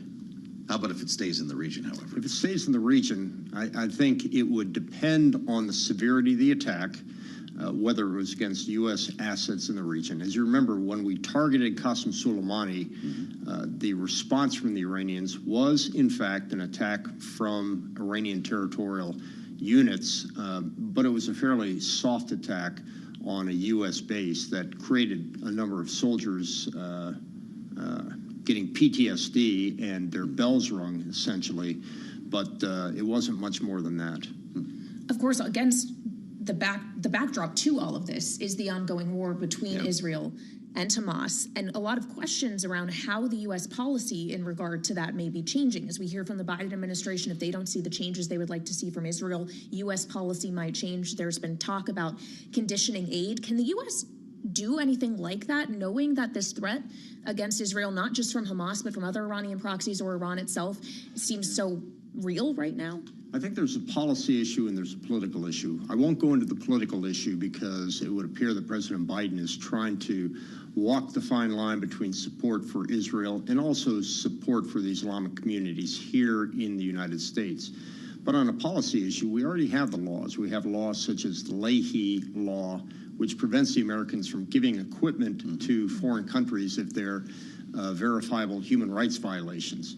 So I would simply say that if the president uses the laws in the book, he has tremendous sway to hold up that support to Israel. I don't think he will. What will happen in Rafah if the IDF actually rolls in? We hear there's a date. That's according to Benjamin Netanyahu. I know that the administration is trying to prevent this from happening, but surely they have plans as well. If they're executed, what does it look like? You know, that's what confuses me because it sounds like it would be what we saw in Gaza. I don't think it would be anything more than that, which was tragic in and of itself. The only difference, of course, would be somewhat of Hamas's last stand. But what I would note is if we go through with some of these programs to limit the amount of precision weapons given to Israel, well, they're going to use much less precise weapons and cause a whole lot more collateral damage and death of civilians. So I think we've got to accept that Prime Minister Netanyahu is going to do what he thinks is best for his country and candidly listen to the Americans when it is convenient and ignore it when it's not convenient to him. Well, and what we consistently hear from Netanyahu is that victory can only be achieved if the remaining battalions are eliminated. And there's, of course, multiple Hamas battalions still in Rafah. But I guess I question what the idea of elimination really means if we're talking about taking out the actual Hamas fighters or their military capabilities. But can you defeat the Hamas ideology? And I just wonder how victory can even realistically be achieved in the longer term sense. Well, in the short term sense, what he can do in his legacy that he is trying to achieve is he does not want to be another Israeli prime minister that stops the fight short and you all of a sudden have Sinwar going up and down the streets of Doha declaring victory. He wants to end Hamas. He will never end the ideology. That's a long-term problem. What he can do is forestall another attack that Hamas has promised will happen time and time and time again. That's why he wants to go after the infrastructure. That's why he wants to take out Hamas fighters. General Mark Kimmett, great to see you back with us here at the table at Bloomberg. You're always welcome, and we appreciate the insights, Kaylee. There are huge questions about what's going to happen next and whether that attack actually takes place at all. There's a lot of diplomacy happening in the public space now. It's very difficult to tell what's real. Of course, we heard from Secretary of State Antony Blinken that he does not think an operation in Rafah would happen before talks with the U.S., between the U.S. and Israel about it. But when Netanyahu says there is a date, I just wonder if that really is messaging or there is a date. That was a good week ago he made that announcement at this point. I think it's worth reminding. This is certainly part of the conversation at the White House today with geopolitics on the agenda, a trilateral meeting underway between President Biden, the Prime Minister of Japan, and the President of the Philippines. Their eyes are on China. This came up in the Rose Garden news conference yesterday with the Prime Minister of Japan, Kishida, who is with Joe Biden again today, along with domestic politics emerging as well. That's what happens when you put a bunch of reporters in the Rose Garden with the president. And of course, the matter of U.S. Steel being taken over by All Nippon Steel did come up. The president reiterating his support for U.S. workers opposed to that company's bid to acquire U.S. Steel. And Kaylee, it's the subject of the latest Big Take podcast and our opportunity to talk with David Gura, who's at the helm now, Bloomberg News correspondent, host of the Big Take. He's with us from World Headquarters in New York. David, we're delighted that you're on board and really glad that you could join us to talk about this today because it's a big deal here in Washington. It's a big deal overseas, and it's playing directly into the narrative on the campaign trail. We're finding some strange bedfellows on this one, aren't we? Yeah, you're hitting on the parallelism here, which is so important, and you see the president, the prime minister there. The president not really doubling down on what he said in what was a pretty extraordinary statement after this deal was announced back in December, but this is a tricky thing for him to have to navigate. And on the podcast this week, we have Joe Doe, my colleague here in New York, and Josh Wingrove, who's in D.C., of course, talking about the reporting that they've done on what was really an extraordinary meeting back in March. You had a senior executive from Nippon Steel traveling to Pittsburgh to meet with the head of the United Steelworkers Union, laying out what that company wanted to do in this takeover, how many jobs it was going to preserve, how many plants it was going to keep open. He really thought this was going to be an overture that would be well received by the steelworkers, and it was met with really chilly silence. And I think what's so interesting, and we hear from union workers on the podcast this week, is how they're going through this calculus. Yes, to many of them, it's uncomfortable that a foreign-owned company would come in and buy U.S. Steel, which has such a storied, rich heritage in this country. But at the same time, they're not thinking just about themselves and their jobs. They're thinking about future generations and wondering if this is, in fact, the best way forward for U.S. Steel to have an owner, even if it's one based overseas, that's going to invest in factories that have been shuttered or slowed down in these recent years. So a tricky thing for them to have to navigate, and certainly a tricky thing for politicians, President Biden, to have to navigate as he looks to that base of steelworkers so integral to him in his bid for re-election, of course, one that's being so sought after and courted by former President Trump as well. Yeah, well, and certainly it's difficult for the Prime Minister of Japan as he visits Washington and today addressed a joint session of Congress, despite there being many members of Congress who are also vocally opposed to this deal. Bloomberg actually caught up with one of them, the Democratic Senator from Ohio, Sherrod Brown, earlier today, and this is what he had to say on the matter. We've pushed the White House. They have been moving in the right direction, it sounds like. They've been saying the right things. We're pushing the White House on national security grounds and on trade enforcement, and fundamentally what this means to American workers and American jobs. So, David, obviously you've spoken to the American workers and American jobs aspect, but what about the national security and trade enforcement aspect? How does that factor in here? So that's where this stands right now. The administration trying to slow this down, the CFIUS process underway. The national security grounds are being looked at and scrutinized. And there is this kind of third way forward here. Yes, the deal could be rejected or approved. What many union workers want, what union management seems to want, is for a U.S. company to sweep in here and make a competing bid for U.S. Steel. The challenge with that is, no, it's not on national security grounds, but it's on a sort of monopolistic grounds. If Cleveland-Cliffs, this other U.S. company that's expressed interest, were to buy U.S. Steel, it would have, in fact, a monopoly over a lot of steel production here in the United States. So what we're seeing here is, yes, the administration trying to slow things down. Probably, it sounds like from my conversations with Joe Doe through the election at least. But a real tricky dance here, as there is a very real risk that if this doesn't fall through, and it is in fact bad for workers at U.S. Steel, then we move to this stage where you have workers who would be blaming somebody, be that the Biden administration or one of these agencies, for slowing down something that could have saved their jobs or brought more of them about. Hey, David, I know you're no stranger to Washington. We've got the Prime Minister of Japan in the House, and this is not even on the agenda. Should Joe Biden not be bringing this up? We could get this done today, couldn't we? I'm not sure it could be done today, but I was struck, as I'm sure you were, listening to that press conference yesterday. This was a question that came up very early on in the back and forth with reporters. And again, Joe Biden not being as forceful in his reply as he was in the statement that he issued after this deal was announced, but the Prime Minister expressing some confidence, maybe just putting on a good face here, that he thinks that this is going to go through in a thorough and right way. But yes, interesting that this was not at the top of the agenda or listed explicitly on that agenda with you. Or even at the bottom of it. Yeah, anywhere on it. David Gura, Bloomberg News correspondent and host of the Big Take podcast, joining us from New York. Thank you so much. And Joe, you know who else is in New York? Carol Masser and Tim Stenovic. I know them. Gear up for Bloomberg Business Week. Carol, what you got going on the show today? Well, one of the things we're talking about is return on investment when it comes to your college education. So, like, if you don't get into one of those Ivy League schools, where should you go? Where's the best ROI, Tim? Now they tell us? Yeah, exactly. UVA. Well, for your kids, you guys. UVA. Go Hoos. Son, Kelly. I'm the father of an almost 17-year-old. I'm ruined. That's all I know. Take notes. I'll be listening very luck. closely to this conversation. Bloomberg Business Week starts right now.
is Bloomberg Business Week.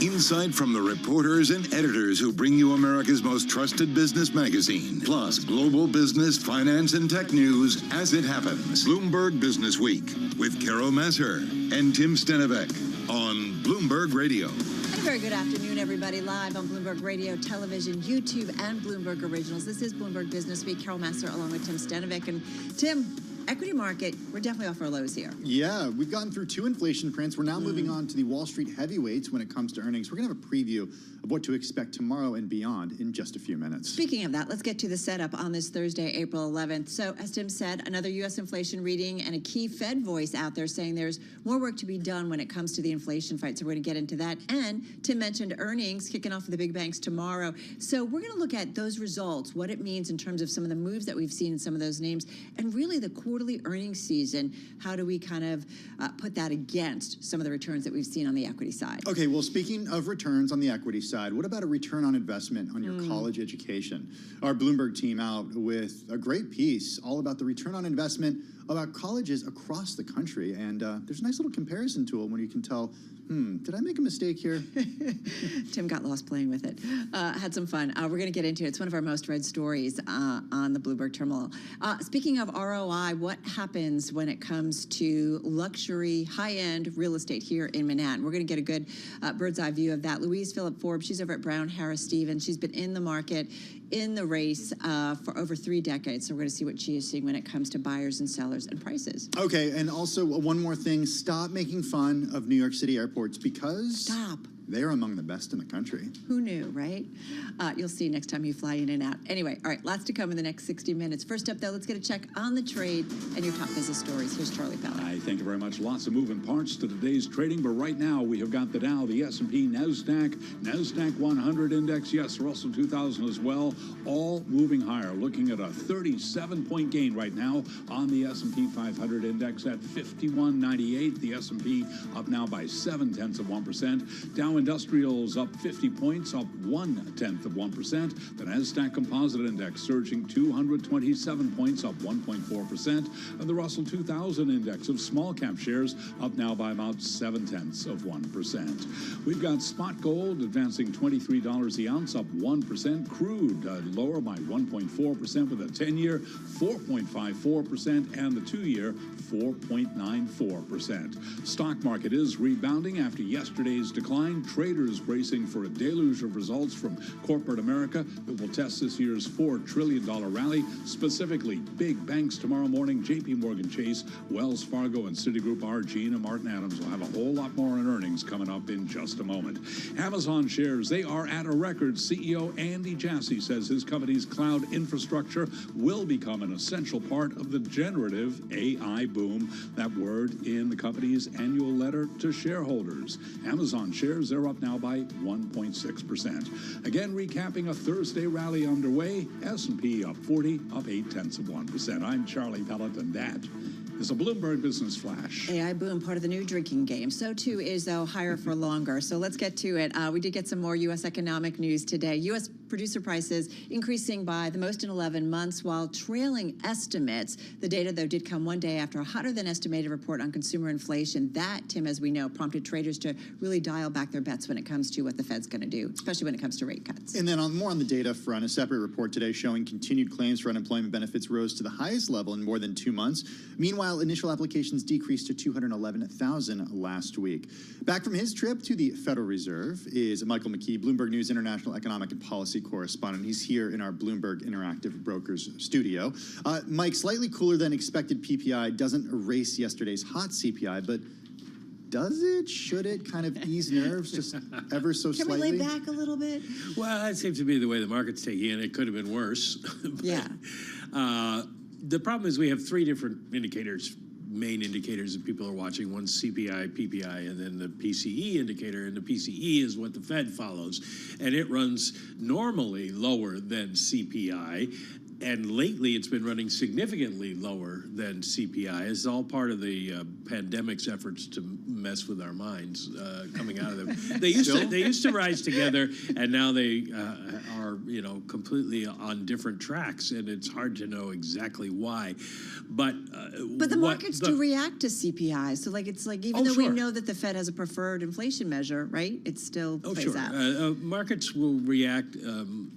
Actually, markets will overreact to just about anything, and CPI certainly set them off. Now, I'm not claiming all things are good. Obviously, inflation is sort of sticky and sort of stuck in a range here. We'll see what happens when we get PCE, but the nerds who, and I use that term very approvingly, who look at this stuff have looked at the contributions to PCE from PPI. There are things that feed into it, and think that PCE will be lower than they had originally thought. That's a good thing. So that would be a good thing, and of course then we'll get PCE at the end of the month, and bond yields will fall, and who knows what'll happen. But I think the key to all of this is something that somebody said earlier today on Bloomberg, and that is that the Fed does not know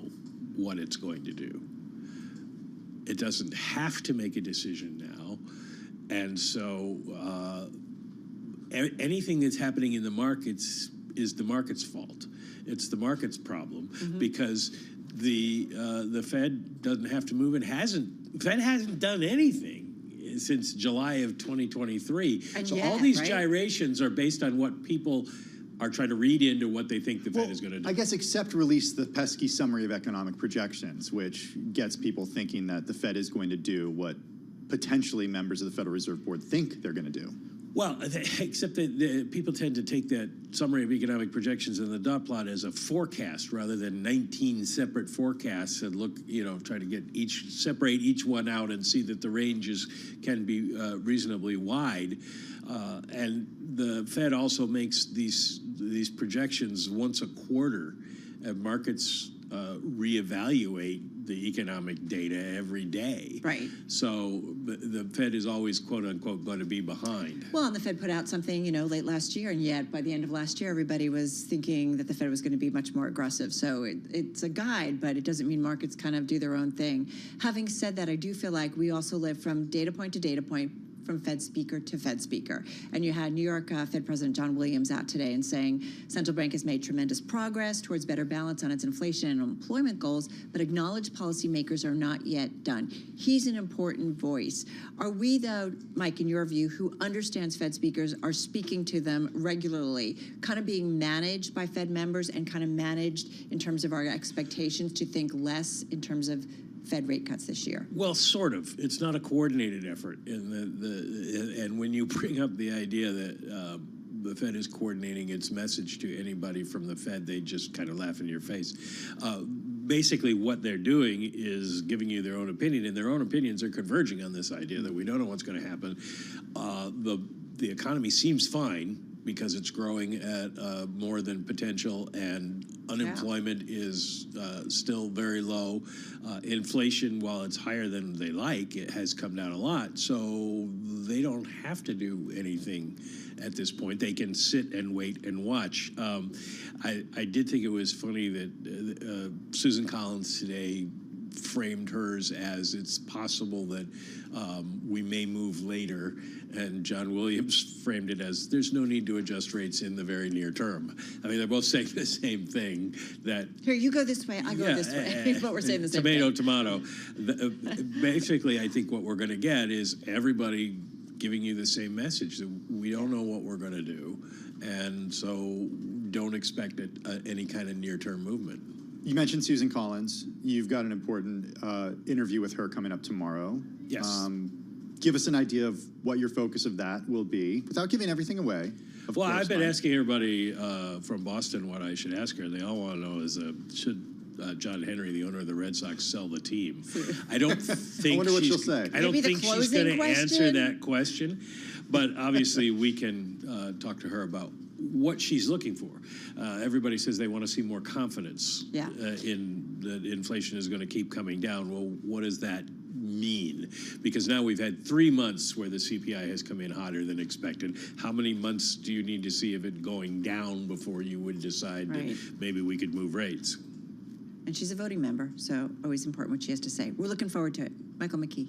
Appreciate it. Michael McKee, of course, international economics and policy correspondent here at Bloomberg News. Now let's talk about earnings. That's our other big focal point. Yeah, the corporate quarterly reporting season getting underway early tomorrow morning when some of the big banks report, including JP Morgan, Citigroup, and Wells Fargo. That's right. And listen, when we look at things like the KBW Bank Index, only slightly higher year to date. Other names are up a lot more. JP Morgan, Wells Fargo, each up about 14% year to date. Citi up about 16%, which begs the question, will earnings tomorrow support those moves? Here with more on that and really the overall earnings quarter that is yet to come is with us, is Bloomberg Intelligence Chief Equity Strategist Gina Martin. She's here in studio. So, Gina, let's start with the big banks and financials, right? What are you expecting and how might it impact the trade that we've seen?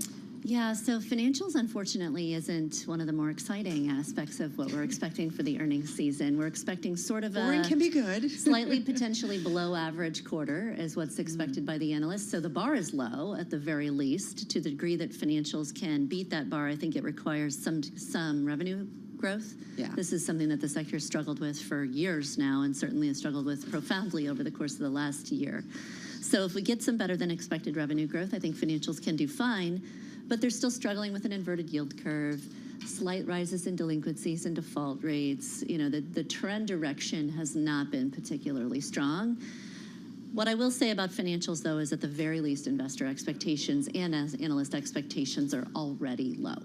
Interesting. Yeah. How closely, Gina, do you and your team watch and listen for commentary from bank executives about the health of the economy, the health of the consumer? They've got a unique window. Yeah, we do. It's important, but not critical. And I say that because banks are not the only source of lending for the consumer nor for the economy anymore. A lot of that happens in the private sector. Which is all the private guys remind us that that's where a lot of activity is happening. And so it's meaningful, but it's one data point among a sea of data points, right? And I think that that's important to consider. Other things like consumer sentiment, job growth, you know, consumers don't necessarily have to borrow money to sustain spending plans, especially when they've built up a whole store of savings over the course of the last 2 decades either. So it's certainly something we pay attention to, something we follow. I think perspective is also important. There have been a lot of commentaries written about rising delinquencies, rising default rates. They're still very, very low compared to pre-pandemic averages or norms. And I think that's important to keep in mind. We do want to mention while we're talking about the big banks, Morgan Stanley's wealth arm is being probed by federal regulators. This is coming from the Wall Street Journal. The wealth arm probed specifically by the SEC, the Securities and Exchange Commission, and the U.S. Treasury Department. So we'll look for a little bit more insight into what exactly is going on. But we're looking at shares of Morgan Stanley as we speak. They're down about, what, 3.8%? Yeah, moving sharply lower after this report from the Wall Street Journal. All right, so moving from the big banks, broader picture. Yeah. How are you setting up and thinking about what we might get in terms of earnings against the backdrop of the movement we've seen in equities this year? Yeah, so I think big picture, analysts are still too pessimistic about earnings season. So this is the good news. We've talked about this for several quarters running. It's been the right call, and I think it's a little bit harder this quarter, but it's still the right call to expect that companies will likely beat expectations. Analysts are thinking we're only going to get 4% year-over-year growth. Remember, in the first quarter, analysts were thinking 2% and we got 8%. Big difference. Our models say we get at least 6% growth. Some of it will depend upon these strange and enormous, frankly, write-offs that we're getting out of the healthcare sector, which have created a lot of volatility for earnings over the course of the last year. Why are estimates so wrong? Are they just being negative? I mean, are being conservative, or why is it? I That's think, a big miss. I would think. It's a number of things. For the broad market at large, analysts continue to underestimate the pace of just revenue growth as well as operating margin expansion potential for U.S. companies. And I think some of that is just an excess captivation with macro. Analysts hear day to day, maybe we're falling into recession. Are we falling into recession? Things are only going to get worse. And so they hedge their expectations according to the macro. And oftentimes what happens at the individual company level can very much overwhelm some of this macro commentary. The macro also has consistently surprised to the upside so far this year. So I think that that's helped. And really for the last several quarters has consistently surprised to the upside. And so that's made analyst estimates too low. But generally, also, analysts are dramatically underestimating the degree of growth that's coming out of healthcare and communication services. So those two sectors, which are an enormous portion of the market cap of the S&P 500, we're looking at 40% of the market cap now, are experiencing very, very robust growth. I mean, tech alone produced 50% growth in earnings. The biggest stocks in tech have produced 50% growth in earnings last quarter. The group at large is producing close to 30% growth in earnings. So it's really powering quite a bit of recovery.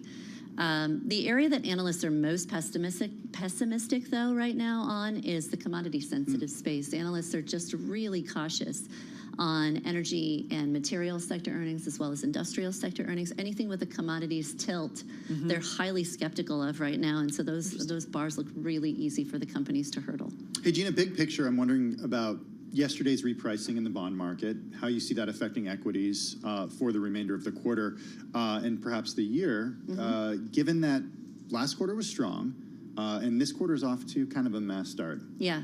So the repricing in the bond market, the primary mechanism by which the bond market impacts the equity market is through valuations. So you would anticipate if we have higher for longer rates, there's probably some risk of two valuation multiples if earnings don't top expectations, right? And so there's the offset there. And over time, significantly more meaningful driver of stock prices is earnings growth. So I want to keep that in mind.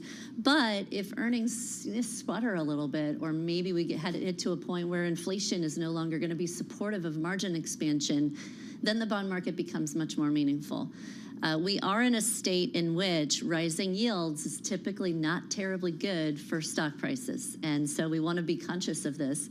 But what's offset that so far this year is the earnings recovery. And so if we start to get earnings misses, if we're wrong and the earnings series is not as strong as we had anticipated, then suddenly the bond market becomes very, very important. So appreciate it. Thank you so much. We're just going to run and go back to some of that Morgan Stanley news. Gina Martin-Adams, Chief Equity Strategist at Bloomberg Intelligence, will be turning back to her several times throughout the earnings season.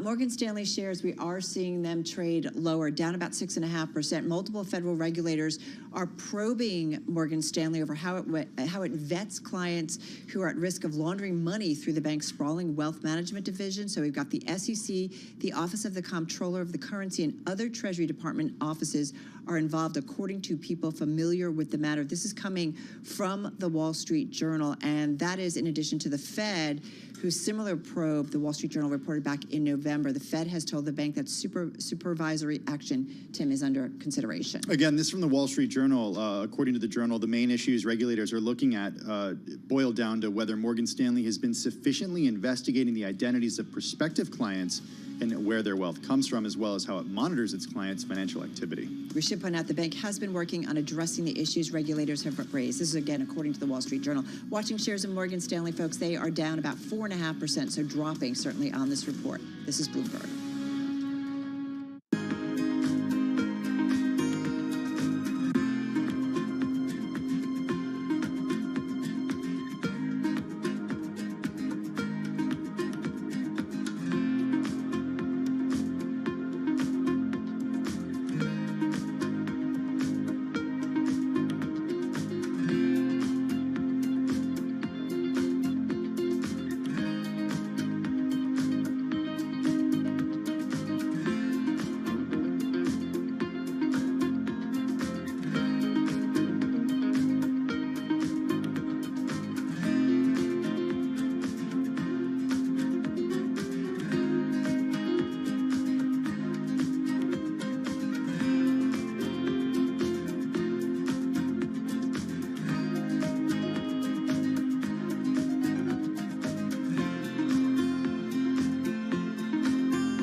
2:21 on Wall Street. We do check markets all day long. Here at Bloomberg, we have got the Dow, the S&P, NASDAQ all advancing. We are trading very close to session highs right now. A gain of 43 points on the S&P 500 index, up by about 0.8%. The S&P back above 5,200, 52.04 right now. The Dow up 91. That is a gain of 0.2%. NASDAQ, the outperformer. NASDAQ Composite Index up now by 1.6%, higher by 252 points. Russell 2000 gaining as well today, up now by 0.8%. 10-year at 4.54%, the 2-year 4.91%. Spot gold is up 1.2%, $23.61 the ounce, while West Texas Intermediate crude oil is down 1.2%, $85.17 for a barrel of WTI. Bottom line here, stock market is rebounding. Traders bracing for a deluge of results from corporate America, namely banks tomorrow morning, that will test this year's $4 trillion rally. A story we have been telling you about, a story we are following. Morgan Stanley's wealth arm is being probed by the SEC and the Treasury Department. That, according to the Wall Street Journal, Morgan Stanley shares, they are lower now by about 4.8%. And Alpine Immune Sciences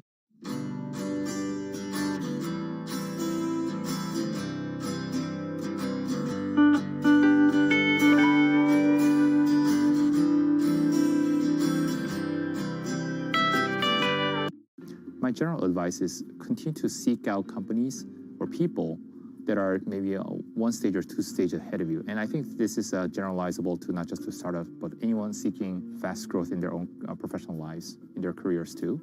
What does greatness look like?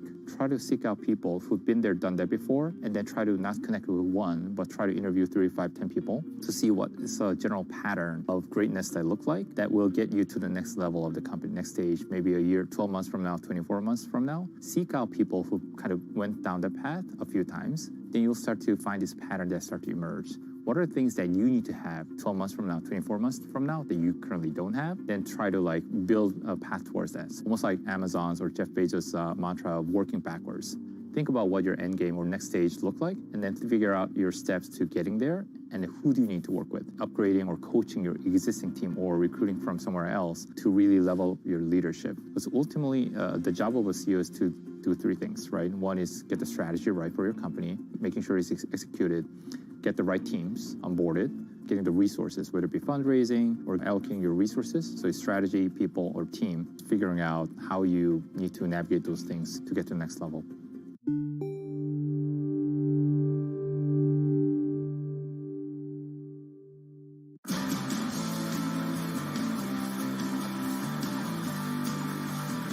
When I was younger, I used to be in bands. I'd play drums in bands and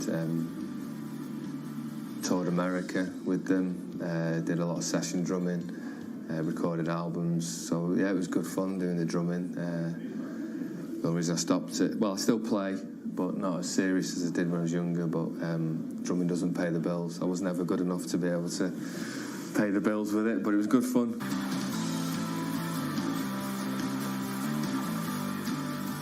I started RJF, and the reason I started it was I saw a gap in the market for particular early stage and startup businesses. With the experience that I've got of running businesses, of being a finance director at the very biggest companies in the world to being finance director of small startups, we were looking at providing more than just basic accountancy services. So yes, we'll do all that. We'll do all the basic, all the statutory side of things that you need to do. But there's so much more value that we can add, and I wanted to have my experience to help these startups, because a lot of them don't really know where to go.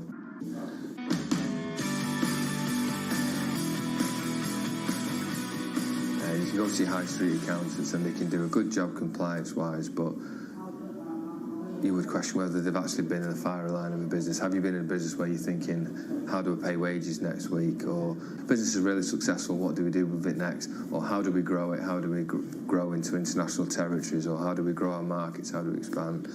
So a lot of the experience I've seen over the years and seen different types of business in different sectors, I thought, well, it's a real value that I can add to these businesses as opposed to just being an FD, because a lot of these businesses can't afford an FD. But if we can take care of their statutory side of things, the compliance side of things, I'm on hand to be able to help and advise businesses with their growth strategy, or if they're in difficulty, help them through these times.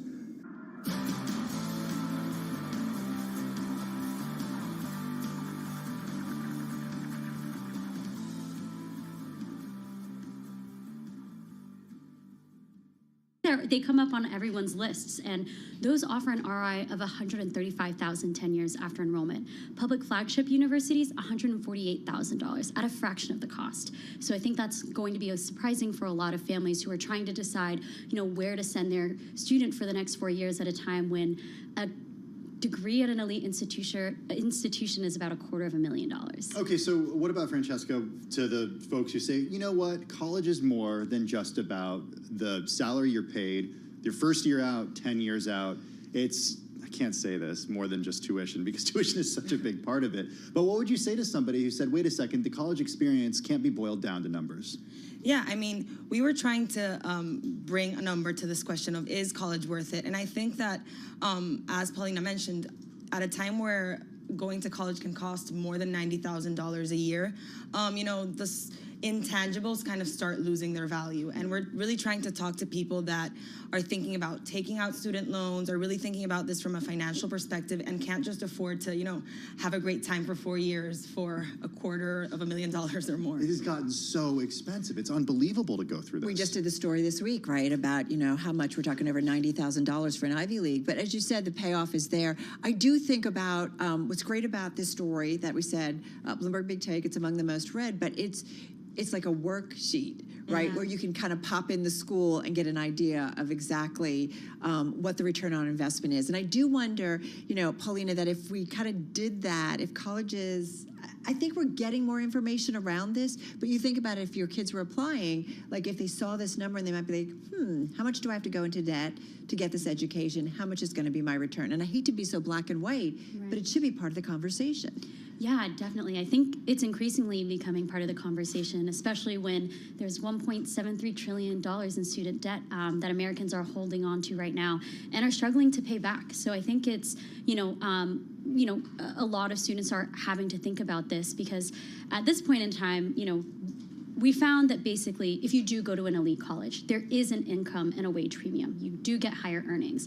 But now the rising costs of college are eating away at that ROI, where maybe it's not panning out for a lot of students. And if you consider, the cost to service that debt, the interest payments, and how long it will take you to pay that off, it's stopping people from reaching, significant financial milestones that they want to, like buying a house, starting a family. Like life after college, life right? after reality. college. Yeah. Hey, Francesca, just before we let you go, there are a couple outliers on here. I encourage everybody to read this on the Bloomberg Terminal or at Bloomberg.com, because it's super interactive. There's some interesting outliers here, and those are technical schools like MIT, for example, or Harvey Mudd. Very expensive schools, but also with a very high return on investment, above, in some cases, Ivies. Just quickly. Yeah, we found out that technical schools do overperform because they translate into a career right out of college that are usually very high-paying jobs. All right, interesting story. Highly recommend everybody who's got maybe a kid in college or heading to college. Or maybe a one-year-old. You too. Check it out. Paulina and Francesca, thank you so much. As we said, the Bloomberg Big Take and among our most read on the Bloomberg. All right, that has been on our radar certainly earlier today. On our radar right now is what's going on with shares of Morgan Stanley, down about 4.6%, excuse me. Stock dropped on the news that multiple federal regulators are probing Morgan Stanley over how it vets clients who are at risk of laundering money through the bank's sprawling wealth management division. Again, this story is coming from the Wall Street Journal. We want to bring in Elliot Stein. Yeah, he's Bloomberg Intelligence Senior Financial Litigation Analyst, joining us here in our Bloomberg studio. Elliot, at first blush, how do you read a story like this? I mean, obviously investors are reacting, sending shares down more than 4%. What's your reaction? So my reaction is that it's somewhat new news, but also somewhat old news, because we already knew from November that the Federal Reserve was investigating Morgan Stanley on this very issue.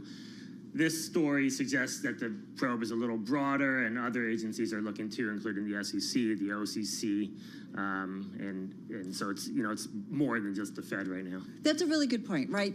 And it's good to that they were already being looked into. But I do wonder, Elliot, you know that as more parties come in, I don't know whether that is, again, speculation, so forgive me, but this is where I'm going to go. But is it then can we read anything into that maybe that there's a lot more going on, and that there's a lot that they feel like they've got to uncover or reach out to other agencies to kind of figure out the breadth of this kind of size and scope? Yeah, I think that's a fair point. And when the story came out in November that the Fed was looking at it, we used a fine that Deutsche Bank incurred a couple years earlier as a comparable, and that was roughly $185 million. But now that you have additional agencies, they often pile on because it might be a little broader in scope than initially, regulators thought. So I expect a penalty could be a little north of what Deutsche paid a couple years ago. Okay. When we think about how a bank is supposed to vet clients to make sure they're not involved in or at risk of laundering money, what are they typically doing? Yeah, I mean, they have to have, controls in place, procedures in place. They have to have robust anti-money laundering compliance processes. And what often happens is, shortcuts are taken, clients are, walked through without the proper, or, they're accepted without the proper vetting.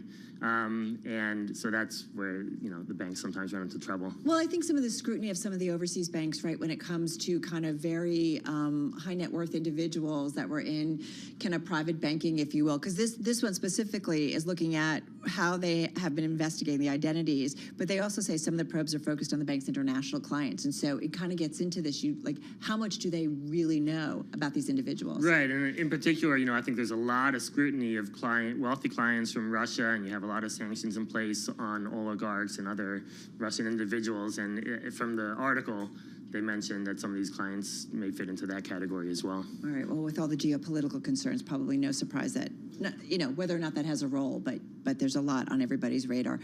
Elliot, we appreciate you jumping in. Elliot Stein, he is Bloomberg Intelligence Senior Analyst for Litigation, joining us on this Wall Street Journal story on the probe into Morgan Stanley. It's wealth arm, stock down 4.6%, Tim. Hey, let's get to Washington, D.C. now for a check of the latest world and national news. Amy Morris is standing by in the Bloomberg 99.1 newsroom. Hey, Amy. Hi, Tim. The head of the FBI is testifying before the House Appropriations Committee at this hour, warning lawmakers of any possible attacks in the U.S. Christopher Wray says the FBI's most immediate concern is individuals or small groups who draw inspiration from recent attacks overseas. The head of Homeland Security says they are following through with building more border wall in Texas. Secretary Alejandro Mayorkas says a wall is not going to stop illegal immigration. Once they step on United States soil, they have a lawful right to claim asylum. Secretary Mayorkas says they're focusing on technology, especially at ports of entry. Fallen football hero O.J. Simpson has died. He was acquitted of double murder in 1995, but wound up serving 9 years in prison for an unrelated case in Nevada. His family says he died last night after a battle with cancer. O.J. Simpson was 76 years old.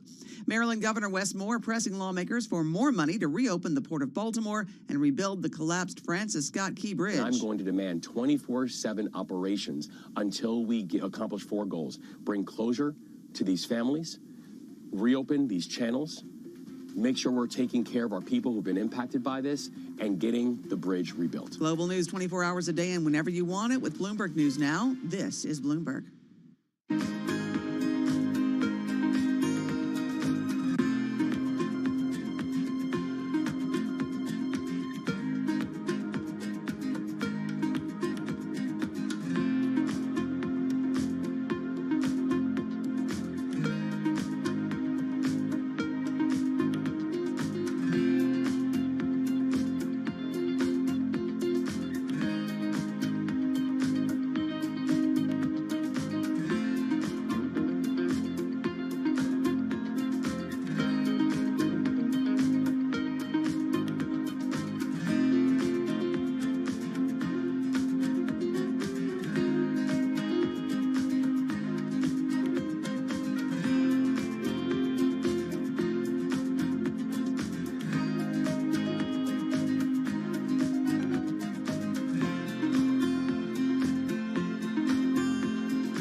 2:40 on Wall Street. We do check markets all day long here at Bloomberg. We've got Morgan Stanley shares now lower by 5% following a Wall Street Journal report that federal regulators are probing its wealth arm. Today's move is the stock's worst intraday drop since October. Both the SEC and the Treasury are said to be probing the wealth arm of Morgan Stanley. Right now, again, we've got Morgan Stanley shares. They are slumping by 5%. All of this on an update, big time for the U.S. stock market now. Dramatic reversal from this time yesterday with the S&P now higher by 50, up by just about 1%. We've got big tech powering higher. The NASDAQ Composite Index up 278 points, up 1.7%. NASDAQ 100 Index also up 1.7%. The Dow up by 117 points, up now by 0.3%.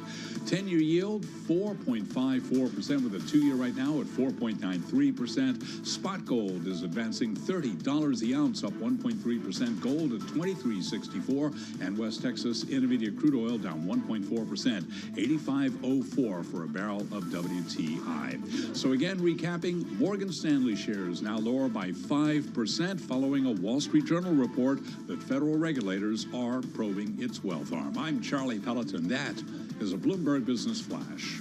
All right, Charlie, thank you so much. Well, among our most read stories on the Bloomberg today, it's specifically about Manhattan apartment rents unexpectedly declining in March after months of increases, though it's unlikely to be a sign of a softening market. The first time in 4 months that rents fell on an annual basis, and an unusual twist at the tail end of winter when prices tend to begin climbing toward their traditional summertime peaks. Carol, our next guest understands the Manhattan residential market, having represented buyers and sellers for more than 30 years. All right, let's get to our interview. Back with us is Louise Phillips Forbes, real estate broker at Brown Harris Stevens, joining us here in studio. Nice to have you here.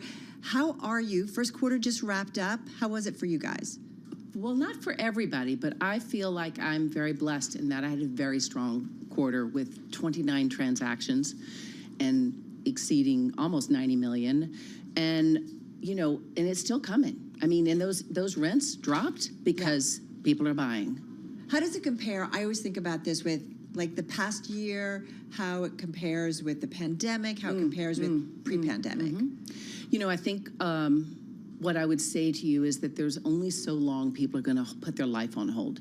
There were so many individuals that were prevented from buying a home that we kind of had a wonky market in 2018 and part of 19.